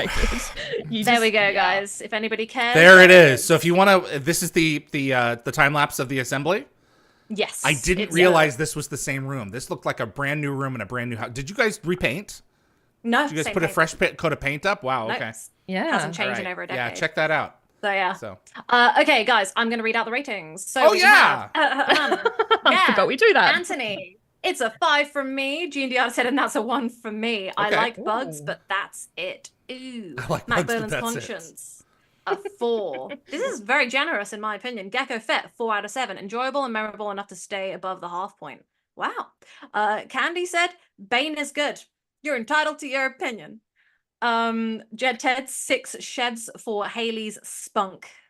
Spunk is a word that I'm not hugely fond of because I think it means different things in different cultures, and I'm going to leave it at that. Yep. Yes, it does. Yeah, damn, Ben says Grit. How about grit? 4, it's fun. Well, Empress Snoke says it in Star Wars, and I was like, oh, like, bruh, chill. Lockwatcher, I would give this episode a 3. I wanted to give it more because I like the story, just did not like the jocular ending with the dead scientist left on the planet. Gee, too bad about Dr. Thompson. Yeah, I didn't even think about that. Shimmering Victoria, 3. It's not one I really rewatch, but it's not a horrible time, just kinda meh. That's fair. Becca, 4. Becca, this is the most we've ever wavered from each other. There are good bits and bad bits, but overall, I enjoy it. I'm glad people do. And I think the Jet Ted said Bill Lee, the science guy. Yes. That is a great one. Bill Lee, So the the Stargate science box guy. and montage. Yeah. The Stargate box will be back. I just don't know where right now. Yeah. Maybe on my top shelf that you can't see. I've got a lot of stuff on the top shelf. So yeah. Yeah. So cool. Excellent. By the way, David, when you asked me about the when do I quit on books, why did that spring to mind? Oh, because we were just talking about episodes that we don't care for, and I began to think of movies that I've just quit midway through. 2012, the first Michael, what's his face, Ninja Turtles movie. There are just some movies that's like, okay, I'm going to get my money back from the box office. And I was curious, as to where things fall for you when you're reading a book where it's like, I'm just not going to waste my time with this anymore. So that's fair. Yeah. Also, okay. Lockwatcher made a great joke. Maybe if Nicole does not like a book, she can just say the book was the bane of my existence. Yeah. Should that be my review for negative books? I can just say that. Yeah, I book was the bane think of my existence and move on, and only the Stargate people will get it. Criticism without construction is, yeah. Yeah, it's a dangerous I think you thing need try to. and I think you follow, just need to so. find like a more creative way of wording your criticism. I Like it haven't doesn't figured have to out be how to criticize yet, so I like with right. books. So I think that's why I'm being very careful with what I say at the moment until I figure out my niche. On here though, I'm so confident about Stargate, and I have you two here to kind of help me hammering my stuff that I'm just like, oh, We're helping you I know hammer it in. exactly where to go. Yeah. So Is that it for it's all the reviews? yeah, that's it. Okay, sweet. But yeah, so thanks guys for helping level me out and keep my senses. So we've got Entity next. We do. I am big excited. Me Really? too. I This know is a it's good quite a time. divisive episode. Divisive. But Ooh. divisive. But It I is enjoy like it. really early for you. I will say, here's a fun fact that many people will not know. So I watched Stargate in a stupid fangled order. We've talked about this before. We already know that. I watched some episodes of season 1, and then I think I only saw like 3 or 4 episodes of season 1, and then I saw Entity. And that was the jump that I made. And I remember I remember turning to my dad as a kid and saying, oh, I love that episode. My dad was like, you only love that episode because Sam was the main bit about it. And there was a bit of love in there. And I was like, so? And then I went and devoured every Sam themed centric episode I could from season 1 and 4 as soon as possible. You picked them out specifically, or you just I devoured them read the as backs. I didn't watch them in order. I literally picked up my okay. DVD. Interesting. You found and then I was Sam like, episodes. Yeah. So like, So you know, there are some emancipation. Yeah, there are some series that I do that for. I Wow. like Yeah. pick out the episodes that feature my favorite But this is characters before I knew and what the just watch episodes those. were. So nothing I wrong was with just that. like, Yeah. let's see. All So, right. yeah, This unleashed. is let's go ahead and get into this one. I'm going to bring up the HD upgrade right from the get-go, just so you know, Yeah, because this yeah, was an experimental absolutely. episode. Yeah, go for it. That is in my notes, so I will Perfect. strike that from my records. Yeah, And I'll bring this up pretty you can quickly take because that. that was a pretty Yeah. big deal. Yeah. And everyone's like, HD, what are you talking about? So let's get into He's it. about to give you a lesson. Entity. Yes, absolutely. We're going to put that one on here. And let's see Sam's consciousness get downloaded into a hard drive. Ready? Let's do it. In 5, 4, 3.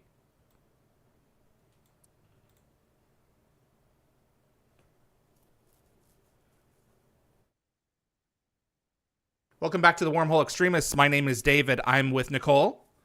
Hello, hello. And Yvie. Hello. And we're watching Entity.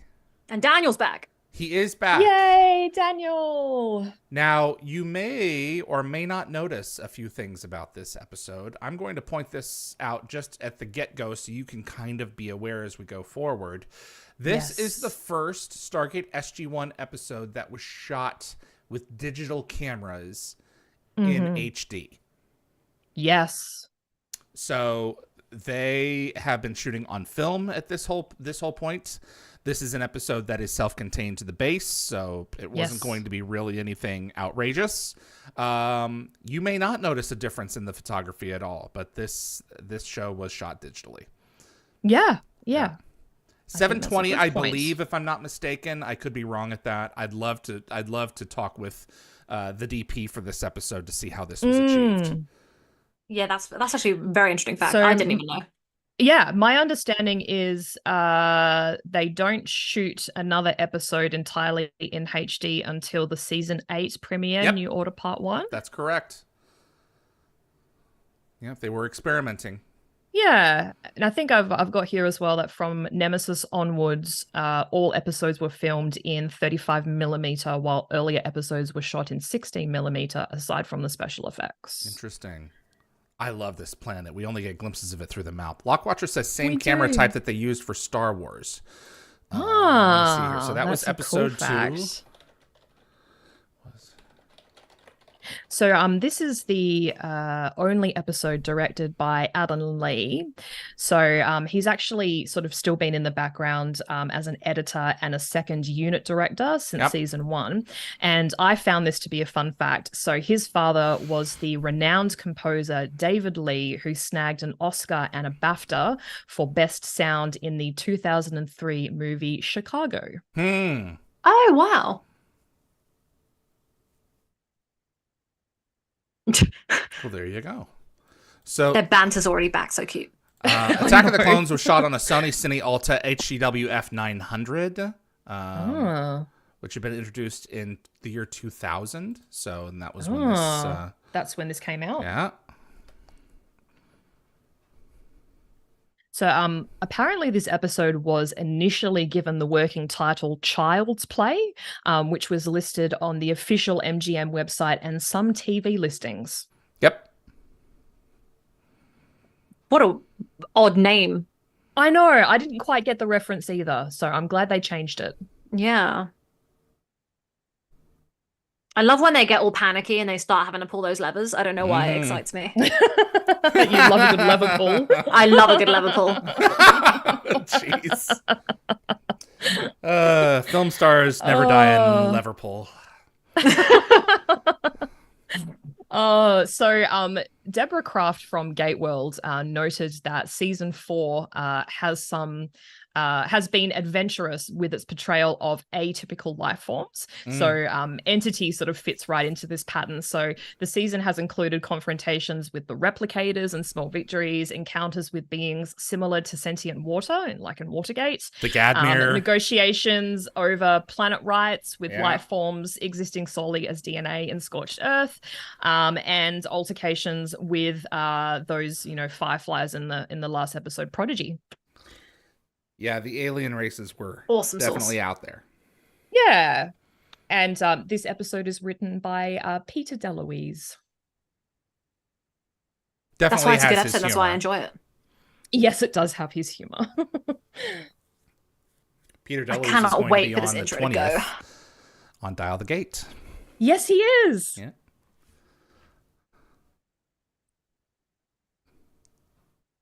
Poor Gary. Yeah, yes. I was going to say, you've He got gets to some lie down stellar there. interviews. He does get to lie down. You got some stellar interviews for the next season of Dial the Gate. I'm so really far. excited. Yeah, complete list at dialthegate.com. Oh, Sam's hand looks so painful. So, okay, so my next comment is going to be a little bit controversial, I guess. So, Okay. I was going to say, before I make this comment, I want to preface it by saying that I'm not disparaging different viewpoints. They're obviously what make the fandom such a rich tapestry. Having said that, and that's a Curb Your Enthusiasm reference for David. In his article for The Companion, David McKee, who I'm going to be referencing a few times throughout this episode, described this exchange between Janet and Sam as bickering between an old married couple, and he went on to call Peter DeLuise a Sam Janet shipper, and commented that Tapping and Rothery have better chemistry than Tapping and Anderson, who play love scenes as though held at gunpoint. Interesting. Lord. I know. That's interesting. He said that for The Companion. Yes, he did say that for The Companion. I'm not passing any judgment on that. It's just a very interesting perspective. Yeah. The thing is, these article, two have an easy chemistry, so... Yeah. In the same article, he also highlighted the humor and writing in Terrell's skillful acting. So he actually pointed out that particular moment that we just watched, that he felt perfectly captured Janet's character.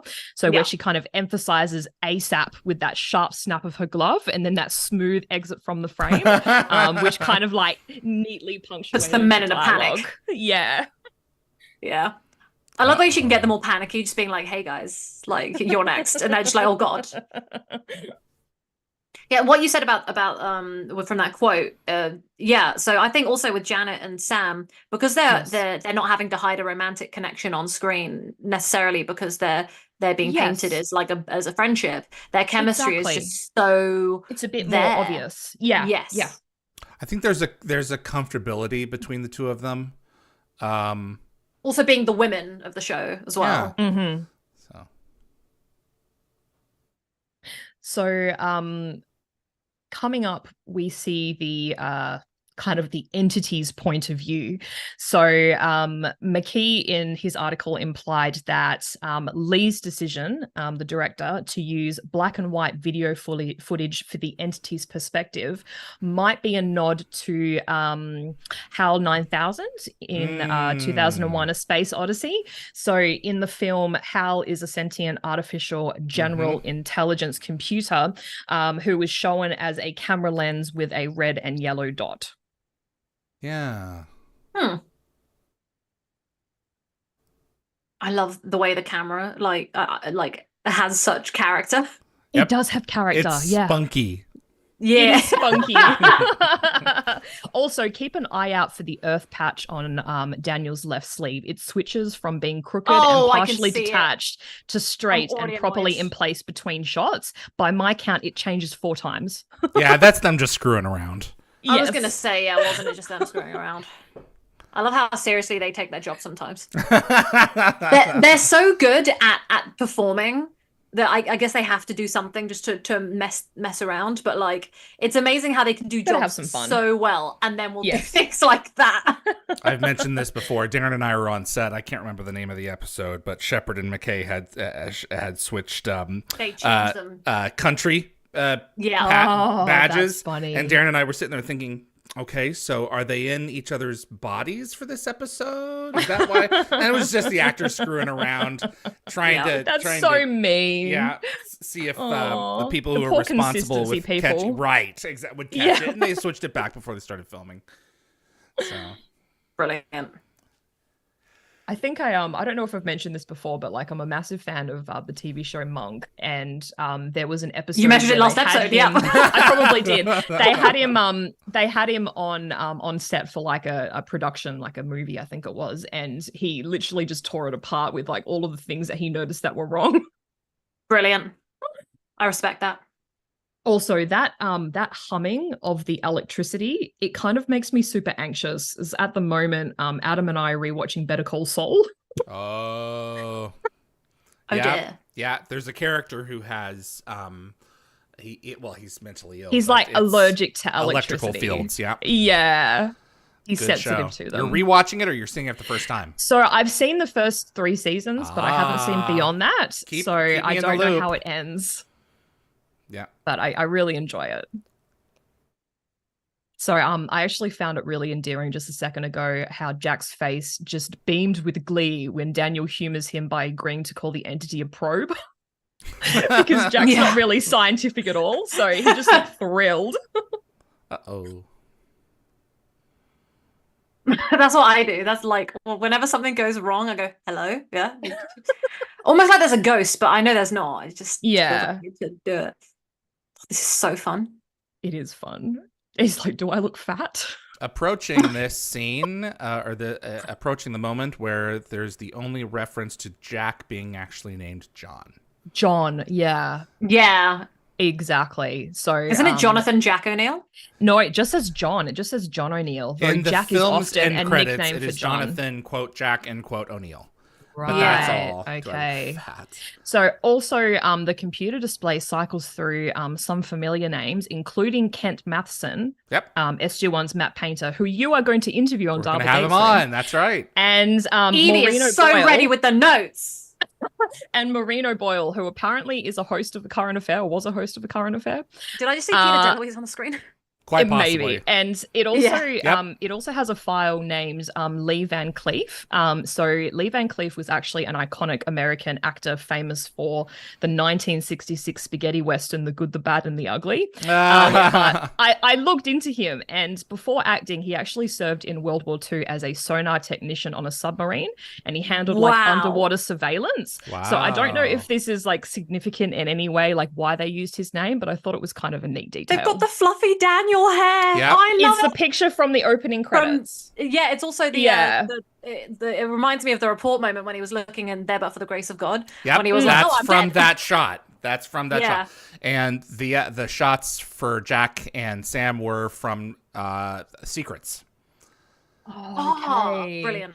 Yeah. And it also revealed some birthdays. I think Jack's born on the 20th of October 51, Sam on the 17th of October 65, and Daniel on the 4th of January 65. But it's actually interestingly, yeah, DJ I think Daniel once stated his birthday was July 8th in Forever and a Day. I remember that. I was going to say but I couldn't remember if when he said that it was part of that dream sequence. So maybe he like misremembered his own birthday. Isn't RDA's birthday January? January. It is January, yeah. Yep. Is he a Capricorn or is he the next one over? It's end of January, I think. I can't remember. I would love to have him be a fellow Capricorn. It means a lot to me. Even though I don't really believe in that stuff. It would mean a lot to you, but you don't believe in it. No, I watched her behind the scenes. Look at that. He's so I know. cute. Stuff like this is what made me love Stargate. It likes me.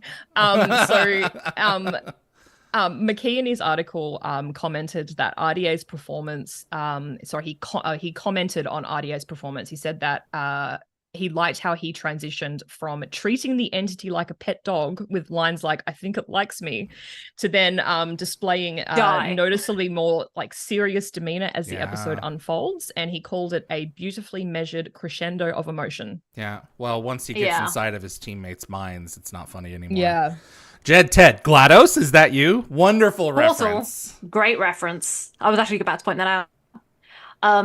I was gonna say, with the Capricorn thing, Atlantis behind the scenes, Rachel says that she and Joe Flanagan are Capricorns and that it wouldn't work out for them two as a couple in the show because like they're Capricorns. And then I went, wait, I'm a Capricorn, and then that's how I actually discovered the whole Capricorn thing. I didn't actually realize what that stuff was. Sorry, just RDA bobbing up and down in front of the camera is funny. And then it stopped and he's like sad. So Hammond just mentioned a second ago about recalling the off-world teams. So how could Hammond have notified all off-world teams to stay put when Carter's advice about purging the computers would render them and consequently the Stargate inoperative? Manual dial, maybe? Yeah, I don't know. It doesn't work. Yeah. Well, maybe they have some like distance communication thing via somebody. Maybe someone's like floating around nearby they can send a message to via something futuristic. Yeah. Just lying to myself. This is the problem when your malps are networked. They become the fingers of alien entities trying to yes, they do. And this is why Admiral Adama refuses to have a network on the Battlestar Galactica. You would have to assume that Cheyenne Mountain and NORAD and SGC would be networked with the Pentagon, but I guess not. Yes. For situations like this. They said that their archives are stored at the Pentagon. Okay. They did. Also, Sam says it at some point. Also, you'll notice that Siler's name tag refers to him as Dan Siler. Yes. So I think his character's name is actually Sylvester. So yes. Well, it's Sly. Yeah, Sly Siler. Yeah.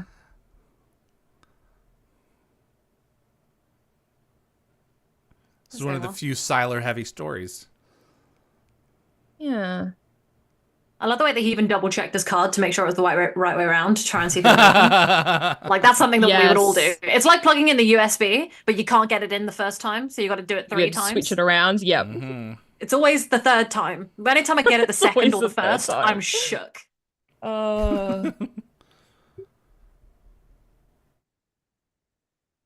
RDA is so important for this. Sorry. I'll let Yvie go first because Yvie's got a whole spiel.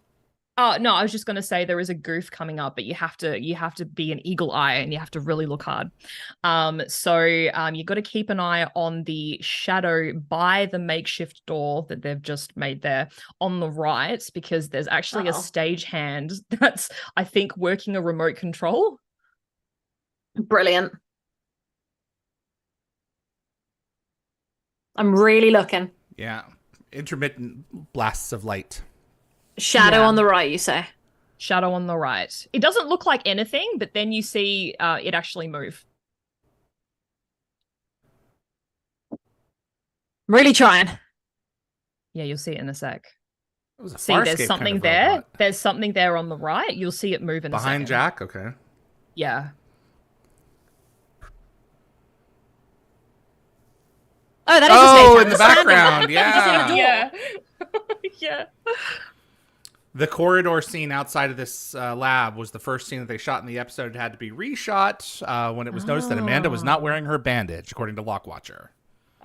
Amanda. Those dang. So I was gonna say about Jack is that I really appreciate the way that RDA always, his performances always feel really human. Like he has like silly human reactions to things that are just like feel so effortless. You know, like the way he looks at things, the way that he touches things, or handles things. Quite a natural performer. Yeah. Yeah. I really appreciate that. The way he just does things like that. And I'm assuming his comments about having to go to the bathroom every now and again when it comes up is like just him. And I appreciate that because sometimes heroes have to use the loo. Oh, absolutely.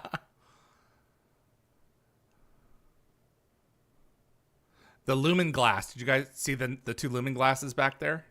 Yeah. Always brought into sci-fi shows, hoping that no one will notice. Yeah. Borg alcoves. Claymores. Gene Diana said yes, Nicole. All USBs have 3 sides. They do. They have 3 sides, yeah. That's cute. It's really funny how initially everyone was quite wary, and then Jack's like so happy and playful, and then you're right, the whole like the turn in his attitude. Yeah, he bacteria. Yeah, absolutely. Uh-oh. And Teal just not saying anything, but I'm sure he sides with so do Jack. Wait, that doesn't work. Communicate.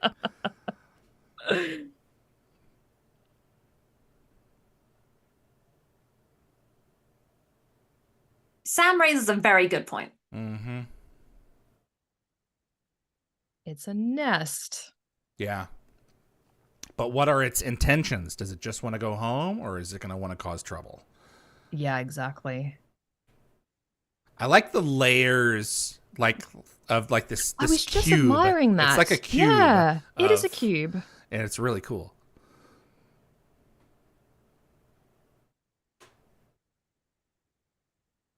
I would have loved to see that kind of like thing that, what was it, The Matrix did and everything, that a lot of stuff does, where in the 90s, where they decide to show the screen reflecting on your face, even though like the lighting on a computer is never that intense.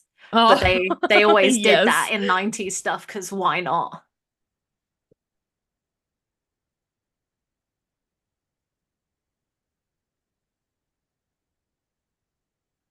This is another great example of one of those times that Faye said to me, so this show is just them going places or like meeting things, and then everything goes wrong. How do these people still have jobs? Like, well, because it's a television show. Yeah, but also actually in life, you know, this happens because like exactly, you know, like perfect. like for example, who looked at a sea urchin and went, yeah, that looks delicious, let's eat that. Someone had to step on it. Yeah, it's so spiky. It must be hiding something delicious in the middle. Clearly, and it's like you have to go through the bumps and the misunderstandings. Yeah, and find the juicy stuff in the middle. Yeah, what is yours? Mm-hmm. What is your juicy middle stuff? Ooh. Bit passive aggressive. Yeah. I don't love passive aggressive conversation. It makes me bitter. Yeah. So, Deborah Croft in her article suggested that choosing Sam as the entity's host was a bit contrived, potentially another attempt to delve into her and Jack's prohibited relationship. And she questioned the entity's awareness of Sam's importance to Jack, wondering what information in Jack's files could have led to the entity having that conclusion. But that said, like, the entity hints at observing something in a little bit. But there wasn't really any obvious romantic tension that I could see between Sam and Jack like early in this episode. So I always thought that the entity picked Sam based on the fact that she was like the smartest one to like figure out how to get rid of it. So she just basically That's not a bad idea.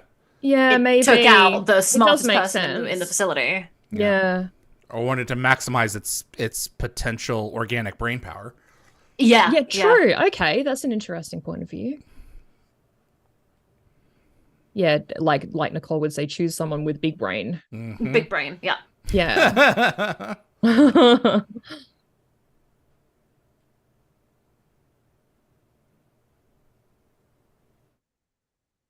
oh dear. Hmm. That's awfully canny So of when I was a Frasier to notice kid, that. this Yeah. blew my mind. I think it's blowing Jack's mind also.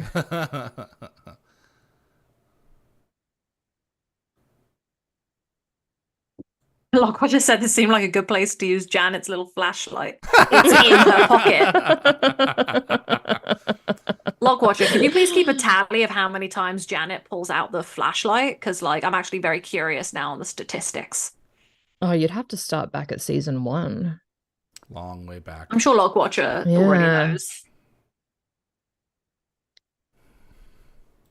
June Diada said, let's not forget that Jack isn't dumb. He just wants people to think he is. Yes, but I feel like his synaptic pathways may not have as many brilliant connections in as Sam's does. I'm not entirely sure. Most neuroscientists tend to estimate human storage capacity somewhere between 10 and 100 terabytes. It's nuts. Damn. Our brains are weird. They are indeed. Yeah. The human neocortex is the most powerful computer known to exist. God. How did we do that? I feel like mine is slightly faulty. Ditto. Just needed a fragment.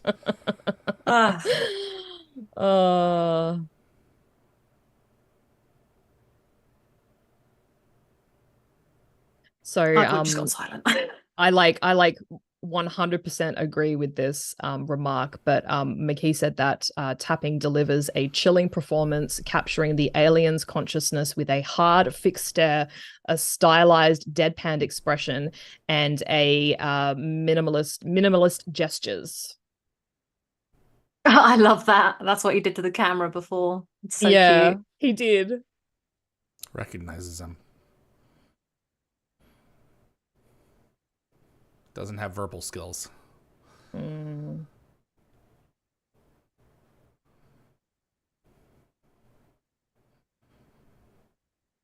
This is one of the few episodes where we go total scorched earth on a brand new life form. Yeah. Doesn't happen often. But it's like, we got to get this thing out of here. So, Jack and Janet's interactions about Sam were described online as two bereaved people both in love with Carter, and I think that really hit me in the feels. Yeah, Janet and Sam are such a beautiful like connection. They're so they love each other. It makes sense that these two would be reacting. This is why you don't want to get close to people, because you lose them in war.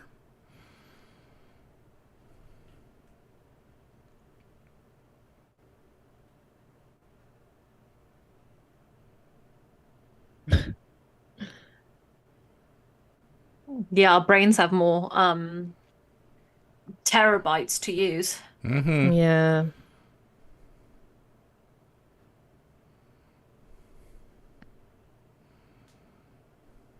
So, Joe Malozzi pointed out that this episode was particularly interesting because it reversed a common narrative trend. So in many previous stories, Jack's military perspective clashed with Daniel's peaceful civilian approach, with Daniel's views typically being validated in the end. However, in this instance, the outcome favored Jack's stance. He was kind of correct in hindsight. They should have destroyed the entity when they had the opportunity instead of letting Daniel and Sam attempt to communicate with it. Militant knows militant.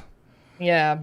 The thing is, Jack and Daniel aren't always right. Daniel tends to be right a lot of the time just because I think it plays for a nicer story. Well, he's more thoughtful. There's hope and things. He's more considerate. Yeah. And sometimes considerate is not the answer. No, and I think that's important to also recognize that like not everyone you're going to meet is going to be a good person and is going to be going to let you go. For some of them, you are in their way. And in this case, I think we are partly, I mean, if I remember the story correctly, I don't think it chose to be transmitted.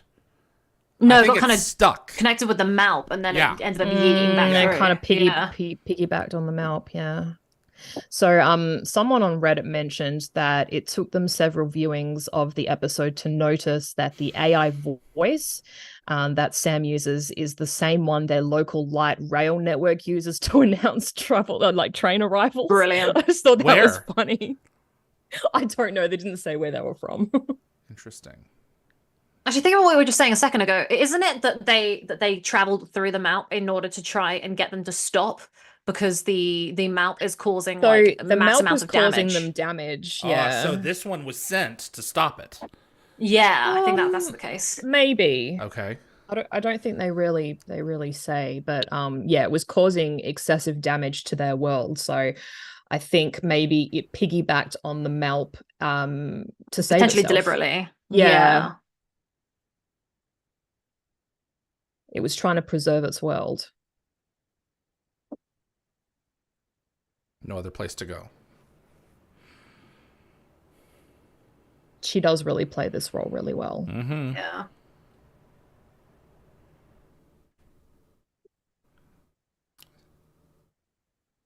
I'm not sure what you've That's a observed. good point, yeah.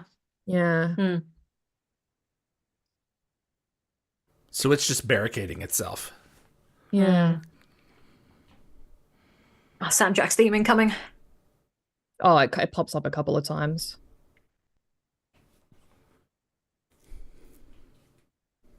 Sorry, Look David. what just said. I know you can't hear the music. Sam is now running on Windows XP. Yeah. Jesus. Hope she doesn't get the blue screen of death. Yeah, I was gonna say. Blue screen of death. So it's strategic. Yeah.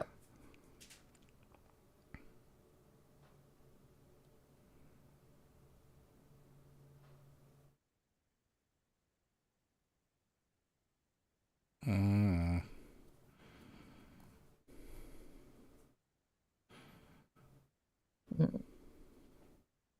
Yeah, but as what and where? It's not like they're going to let you go. Yeah.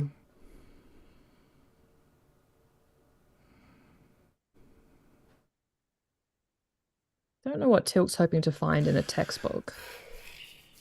He's trying to give himself quick lessons like a window of opportunity. Yes. Just learn quick. Windows XP.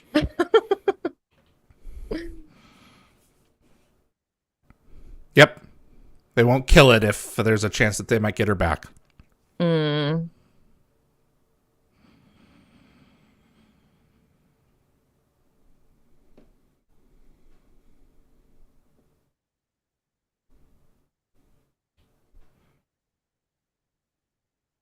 God, how can Daniel be so calm? Gotta do something. I mean, this is kind of Yeah. like what happened in Message in a Bottle. Yeah, Mhm. true. Where I just sat in the base, camped out, Mhm. took over Jack, communicated. Yeah. Sam and Jack held hands. I wept They inside. did, yes. Mhm. Wild horses. Yes, Cute. wild horses. Oh. So, McKee observed that Don S. Davis had the remarkable ability to make any science fiction scenario seem credible, regardless of how implausible it might initially appear, which I think was a good observation. And he also noted Davis's uncanny ability to speak volumes with just three words. So he just I think said them that's just now. what I love about this So- show is that they're able to do that so well. Yeah. So I think it seems reasonable to assume that Hammond is aware of Jack and Sam's personal feelings, but is like Yes. professionally turning a blind eye. So he does call Jack by his first name instead of his rank. Yep. So he seemed to be kind of speaking to him as a friend rather than a second in command. Yeah, which is really lovely.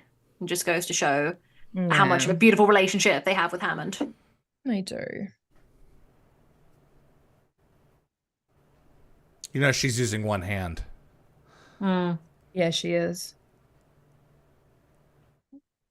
Is she like lost mobility with the other? Well, I I said she was like a stroke victim, Yeah. so maybe she Yeah. has. but also whatever she's using to communicate through this computer is fewer keystrokes. Yeah, I'm not sure how it works exactly. I'm sure there's But a isn't way. it kind of like a sonographer in court where like they have limited Maybe. keys and then it puts Yeah. it, This is and then true, you too. mash it and Yeah. it goes together. So Yeah. And I think my sister works in the field of speech pathology, and I think a lot of her clients do use like talkers, Mm-hmm. and I don't think it's the full alphabet. I think it's something different. Yeah. it's definitely some limited like connections, isn't it? Something Mm, very fascinating the way that they're able to create technology to help people with disabilities to still communicate. I think it's so cool the absolutely. way that we've been able to do that.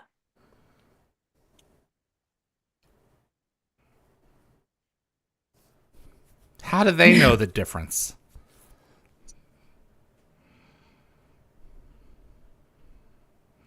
And clearly it was not. Yeah, but it's alien technology. I think it damaged their systems. Yeah, Yeah. it did. Yep. Yeah, the radio energy. Yeah, it was like a virus.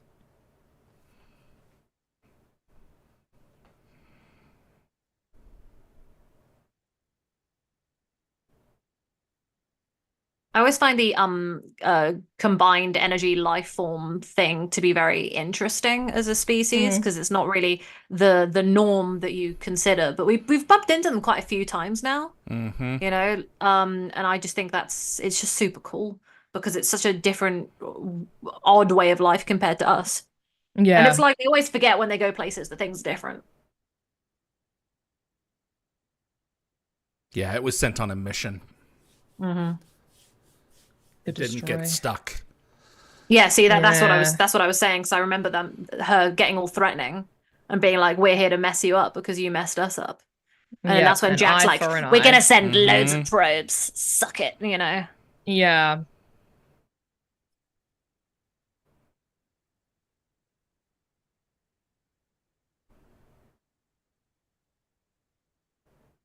Mm. I mean, it's preserved now. Yeah. For the time being. Yeah, But I love the threat that's coming. it's good. Yeah, Yes, I me mean, it's too. horrible, but you know, effective. Yeah. Oh. Mm-hmm. Wait, Dad was like, "Jack, chill." So, in the companion article, McKee reflected on like how intensely Anderson plays O'Neill in the scene. So he's ready to risk it all, even genocide, to save Yep. Sam with Hammond's support. Yeah. So Yeah. it is kind of similar to past dilemmas like Hammond considering nukes in Children of the Yep. Gods. Yeah. So it kind of highlights that those tough spots where they weigh extreme choices to break through a deadlock. Mm.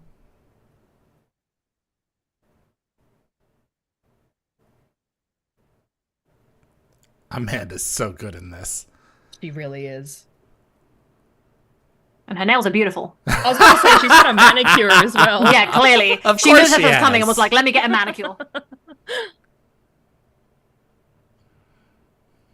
The annoying thing is they've told her to do something and then they don't even let her do it because they don't know what she's gonna do.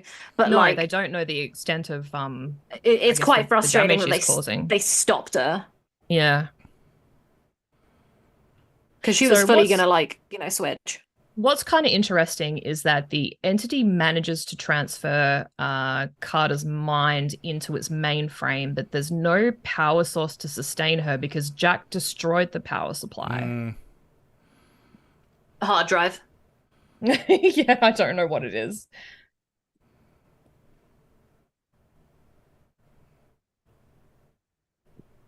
So I remember when I first watched this, I like didn't know the extent of Stargate. I'd only seen a handful of episodes, obviously, so I was like, Yeah. "Whoa, what is this?"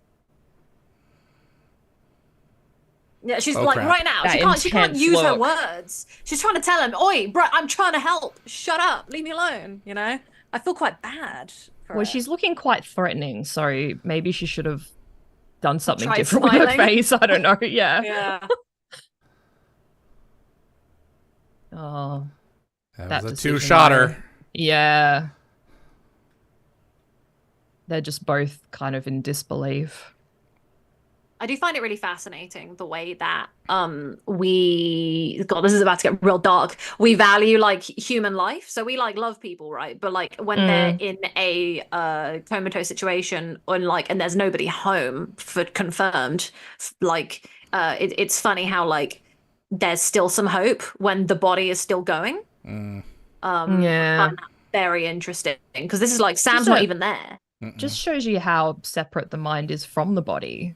It's absolutely wild.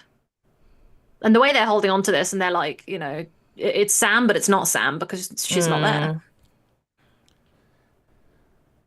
It seemed Janet's to me coming in like to say the truth. he interrupted a process, you know. Yeah, I agree. When he shot her. So who knows how much of her returned to the computer? But I mean, it suggests that all kind of of, yeah, it kind of looked like it was finishing up.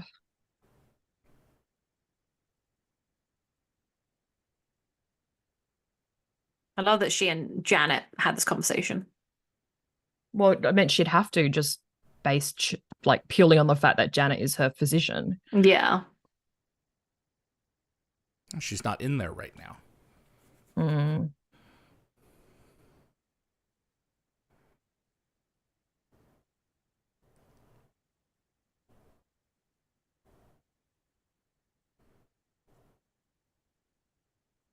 So my dad was like, "You only like this episode because it's all romantic and it's all Sam themed." And it's like, hey, if that's what gets me in the door, so what? be grateful. Yeah. Be grateful. Yeah, as in like, so my dad wanted me to really get on board with Stargate and like want to watch it. And so like, if this is the episode that triggers me obsessing over the show, then like, yay, be grateful that it finally clicked and that I am now more obsessed than he is. So yeah. Who cares what gets you into the door as long as you're into the door? In. Yeah. Yeah.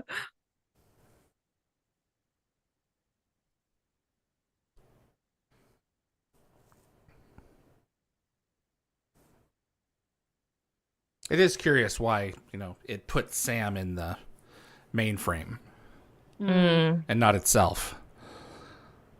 I guess to fulfill the deal. Yes. Shimmering Victoria said, "I love the sons of Janet shoes," and then she corrected it to sounds, and then said, "I'm walking. It's hard to type." Are you walking somewhere? I love that. Oh, they're gonna blow this thing to Kingdom Come. Shimmering Victoria also said, "I love that they have Janet and Teal'c sit by each other. Don't know why, I just do." Well, yeah, I think that Teal'c and Janet's relationship is an underrated part of Stargate, and one of my favorite moments is when they reunite in season 9. Gets me all emotional. Yes. Teal'c has a lot of love in his heart. He's just, you know, he just doesn't express it often. Just very stoic. Yeah, absolutely. Yeah. He's there, though. And it looks like he's been sweating. Chair almost fell over. I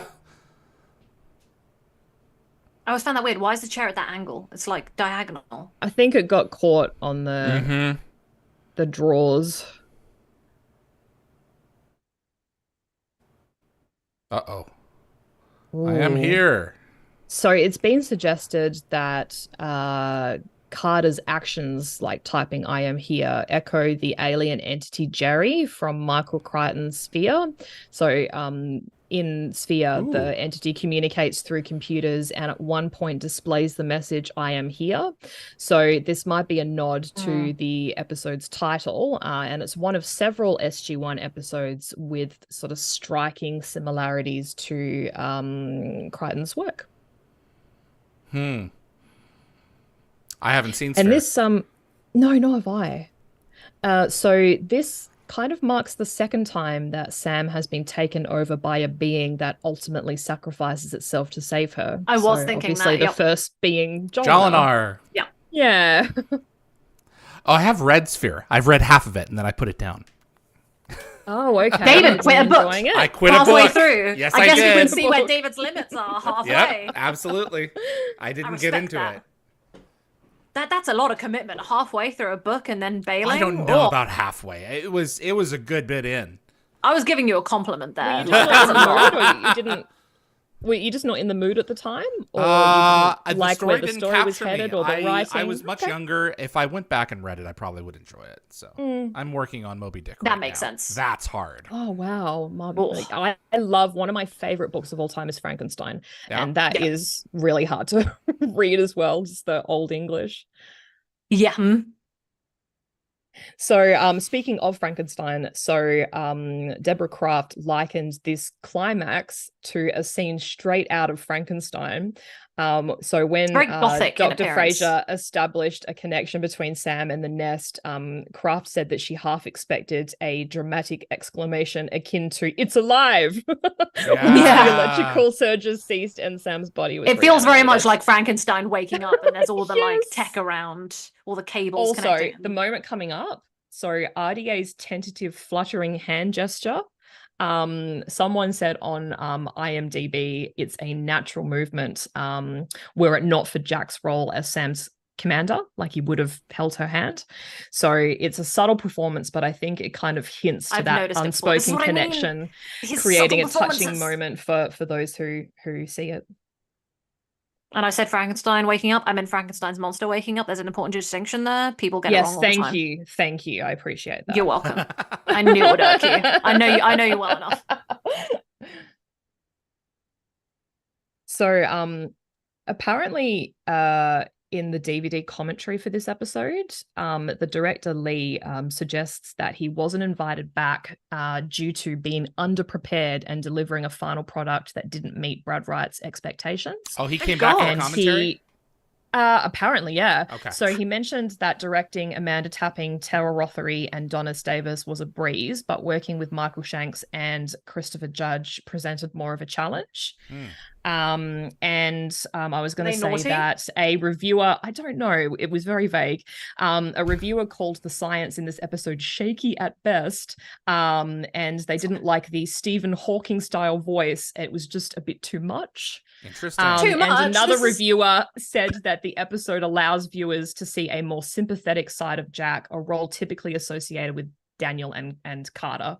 So, and they said that Jack's character is deepened and enriched through this experience. Yeah. And the Stephen Hawking voice too much. Like they're not choosing that voice. It's like the Yeah, best the the female technology counterpart comes up of with. that. Yeah. Well, voice, maybe yeah. now you could choose a different voice. You know, I'm like sure you you could be can like now. David Hasselhoff or something. For sure. Jeez. Entity, everyone. Thanks for joining us. What a way to end it. David Hasselhoff. Oh, that made me It so just happy. came to my mind. It's so good. So good. Ah, brilliant. All right. Oh gosh. Okay. Hey, Woo! guys. That was good. Gene Biana Never said gonna earlier, by give the way. you up. No, that's Never not gonna let his, you- is it? Is that his? No. No. I mentioned that in the No. last episode when you guys said, when Yvie said something, and then I was like, you mean this? And then I was like, I've got to stop now. Gene Biana said earlier, I just realized this, just imagine all the other people who aren't giving criticism and all the people who are wasting money on the books. Speak up. Gene Biana, that's a great point. I really should have some stones. So yeah, give me confidence, guys. Help me out. Thank you for that. So what do we think of this episode? I went first this time. Should I go first again just to mix things up a bit? Well, to mix things up again a bit, I would have to go first. So. Yes, I'm sorry, in general, because usually for weeks and weeks and weeks it was Oh, you really? guys going first and then me going and then last. Nicole basing her ratings off what Off we'd what said you and guys what was say. on So the- shall what I was just on go the chat. first? I'm debating between a 1 and a 2 for this episode. Whoa! Really? I'm shook, as Nicole would say. Shook. It's got humor. It's got an interesting idea. Sooner or later, you know, with our technology interfacing in other systems, it was just a matter of time before another system's technology interfaced with ours. So this was one of those stories that I think at a certain point had to get told. Yes. Based on the circumstances of how everything shakes up. I think the team's bond is really strong in this episode, and I think Amanda delivers a really good performance, having saying nothing. Anna Grauer, who God, was yeah. Ayana in season 6's Frozen, said that she was surprised how hard it would be to perform with no dialogue. She was like, "Oh, this is going to be a breeze," and she was like, "No, it's not." No, because it's she had to harder. internalize everything and then express it non-verbally. And I think Amanda does that similarly here. Otherwise, I think it's kind of a boring show. I'll give it a 2. I'm boring. Evie and I sing it like flabbergasted. There's Oh a my lot of good goodness. emotional range in the episode, but not a lot happens. Yes. In I'll 44 go- minutes. That's fair. I'll go second Nicole. simply because I don't usually. I either go first or last. Yeah. So I'm going to mix things up this way. And let Evie go last and have Okay. the joy of working off us. Not that you should. Make your own opinion, as David says. Don't base it on us. I try. So, as I said before, this is one of the earliest episodes of Stargate that I ever saw.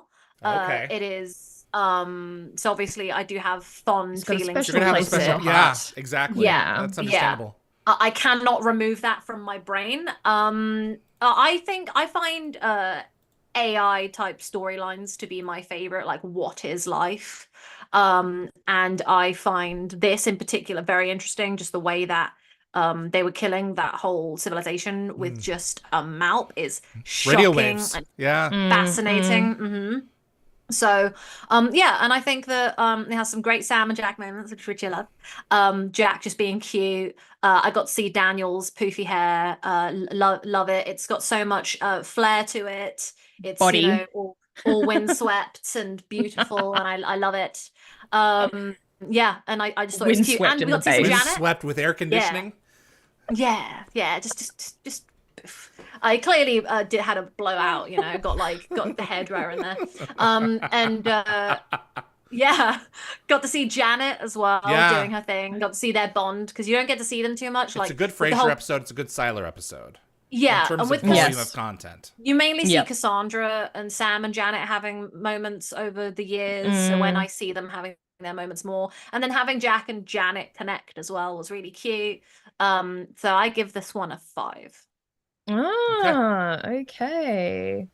Well, as the staunch Jack and Sam shipper that I am, this episode definitely holds a special place in my shipper heart. So I'm not as bothered by the weaker aspects of the story. Ditto. My heart just goes aflutter with the Sam and Jack scenes. So I would give this a 6. I know that I'm very tainted by my It's your opinion, I guess, my love. This is why you personal watch. views, You know, but this is why yes, you watch. That's but- okay. But I really Don't- enjoyed don't- this yeah, episode. So yeah. and Don't like qualify it. David said, like Amanda Tapping's performance is Yeah. fantastic. That just like that deadpan expression that she has, but she's communicating so much through her eyes. I can't even imagine how hard that would be as an actor. Big, beautiful blue eyes. Exactly. Yep. And it's good to see Daniel back. You know, we missed him last episode.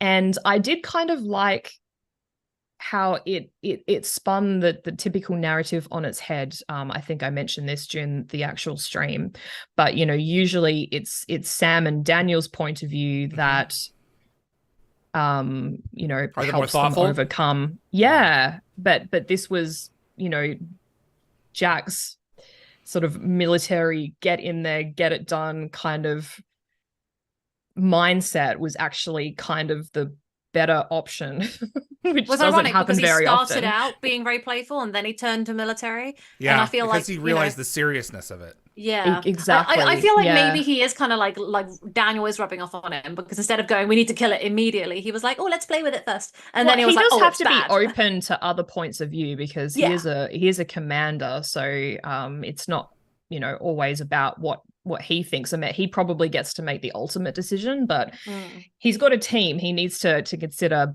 their points of view and what they bring to the table as well. So yeah. I So think also Jack is 2 or 5 infantile in many ways. Yes. And 100%. The creature was playing with him in an infantile fashion. So the kid baby. Nevin in season 7 revisions, you know. Yes. Jack is always a Pied Piper, you know. he's always a dad first. So anything that he encounters that's going to be like dogs and anything else, I think that he has like that resonated with me because that's like kind of where his soft spot is. And only when it starts screwing with things, it's like, okay, this is not funny anymore. So Children that and made sense Sam from his is perspective. his soft spots. Yeah. That's it. And it all just came together in this episode. All right, Nicole. Yeah, I just want to say I had a little moment there where when Yvie was making her points, I wanted to do that kind of thing that Chandler does in Friends, where he's like, that thing. You know what I'm talking about. You and me, yeah. we like that. Like that.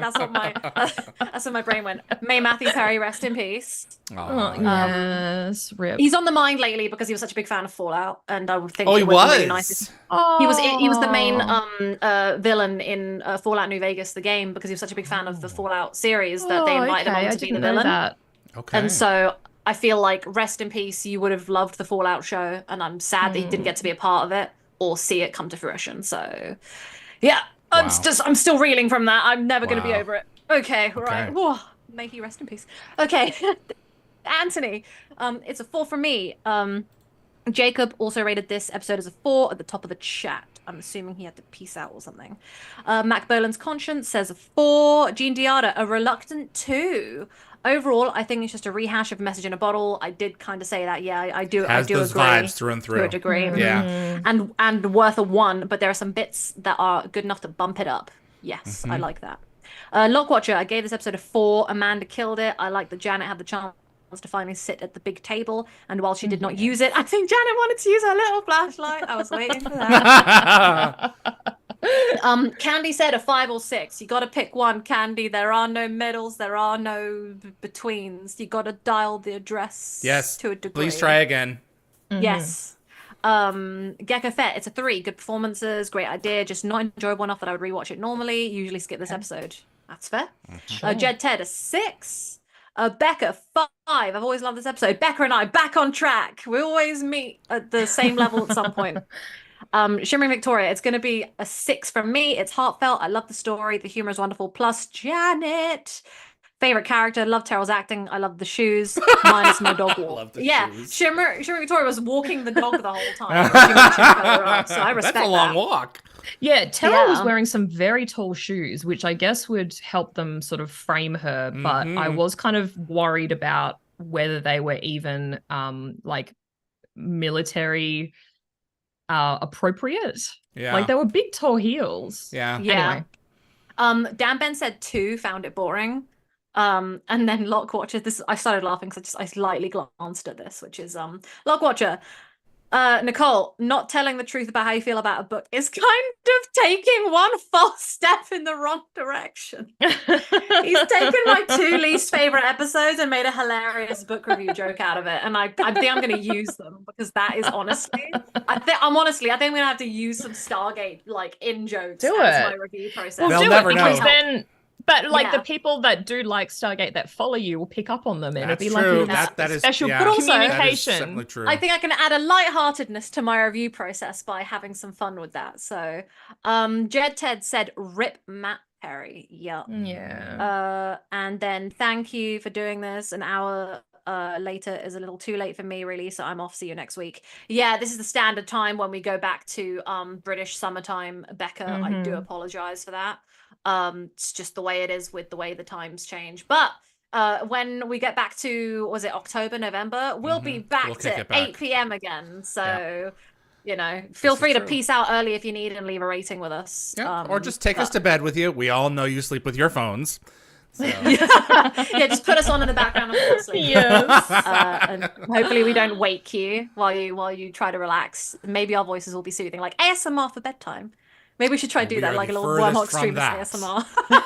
Should I be like, this episode was a 5 because, and then try, I don't know, something like that. Make it more calming. Yeah, but a very interesting, lots of varying opinions on that. I do find it funny. We've had some very big mixed back and forth here. Yeah, I love that. I love the diversity of thought in this group. This is just good stuff. So, some people. I'm also very much looking forward to the what? next 2. Okay. The next 2 episodes? Yeah. Yeah. Absolutely. Got double jeopardy. Yeah, Double Jeopardy. We We is need that to one. discuss our midweek Yeah. movie too. I was thought thinking we about were that. going to watch Inner Space Okay. because Nicole hasn't seen Inner Space. Yeah, we're gonna finally hit me with something that I haven't Plus, seen. you know, it's got Robert in it. Robert Picardo Yeah. is Plays- great yeah, in this movie. Yeah, as he the plays cowboy. the cowboy. Yeah, he has and hair. then at some point we'll convince does. David to watch Pride and Prejudice as our midweek movie in order to It's not appease Yvie. sci-fi. It would have to be Pride and Prejudice and Zombies. Aliens or something like, you know, like Pride They and need to Prejudice and Sea hurry up Monsters. and make that movie. They've got like 5 years to do it. They make that movie, and then we can put it on one more 5 screen. years. They've got 5 years to make that film. So Oh. come on, Hollywood, All let's right. go. All right, guys. We really appreciate you tuning in. We ran a little long for this episode. The Yes, we midway did. discussion. We had some was- good chats. Yeah, it was a good chat. So We went deep. I agree. yeah. So But we appreciate you taking the time. If you've enjoyed this episode, click that like button. We really appreciate it. And Please do. we will be back next week, same time, same place, different episodes. My name is David. I'm with Nicole bye and bye. Yvie. Thanks for listening. We'll catch you on the flip side. Bye, guys.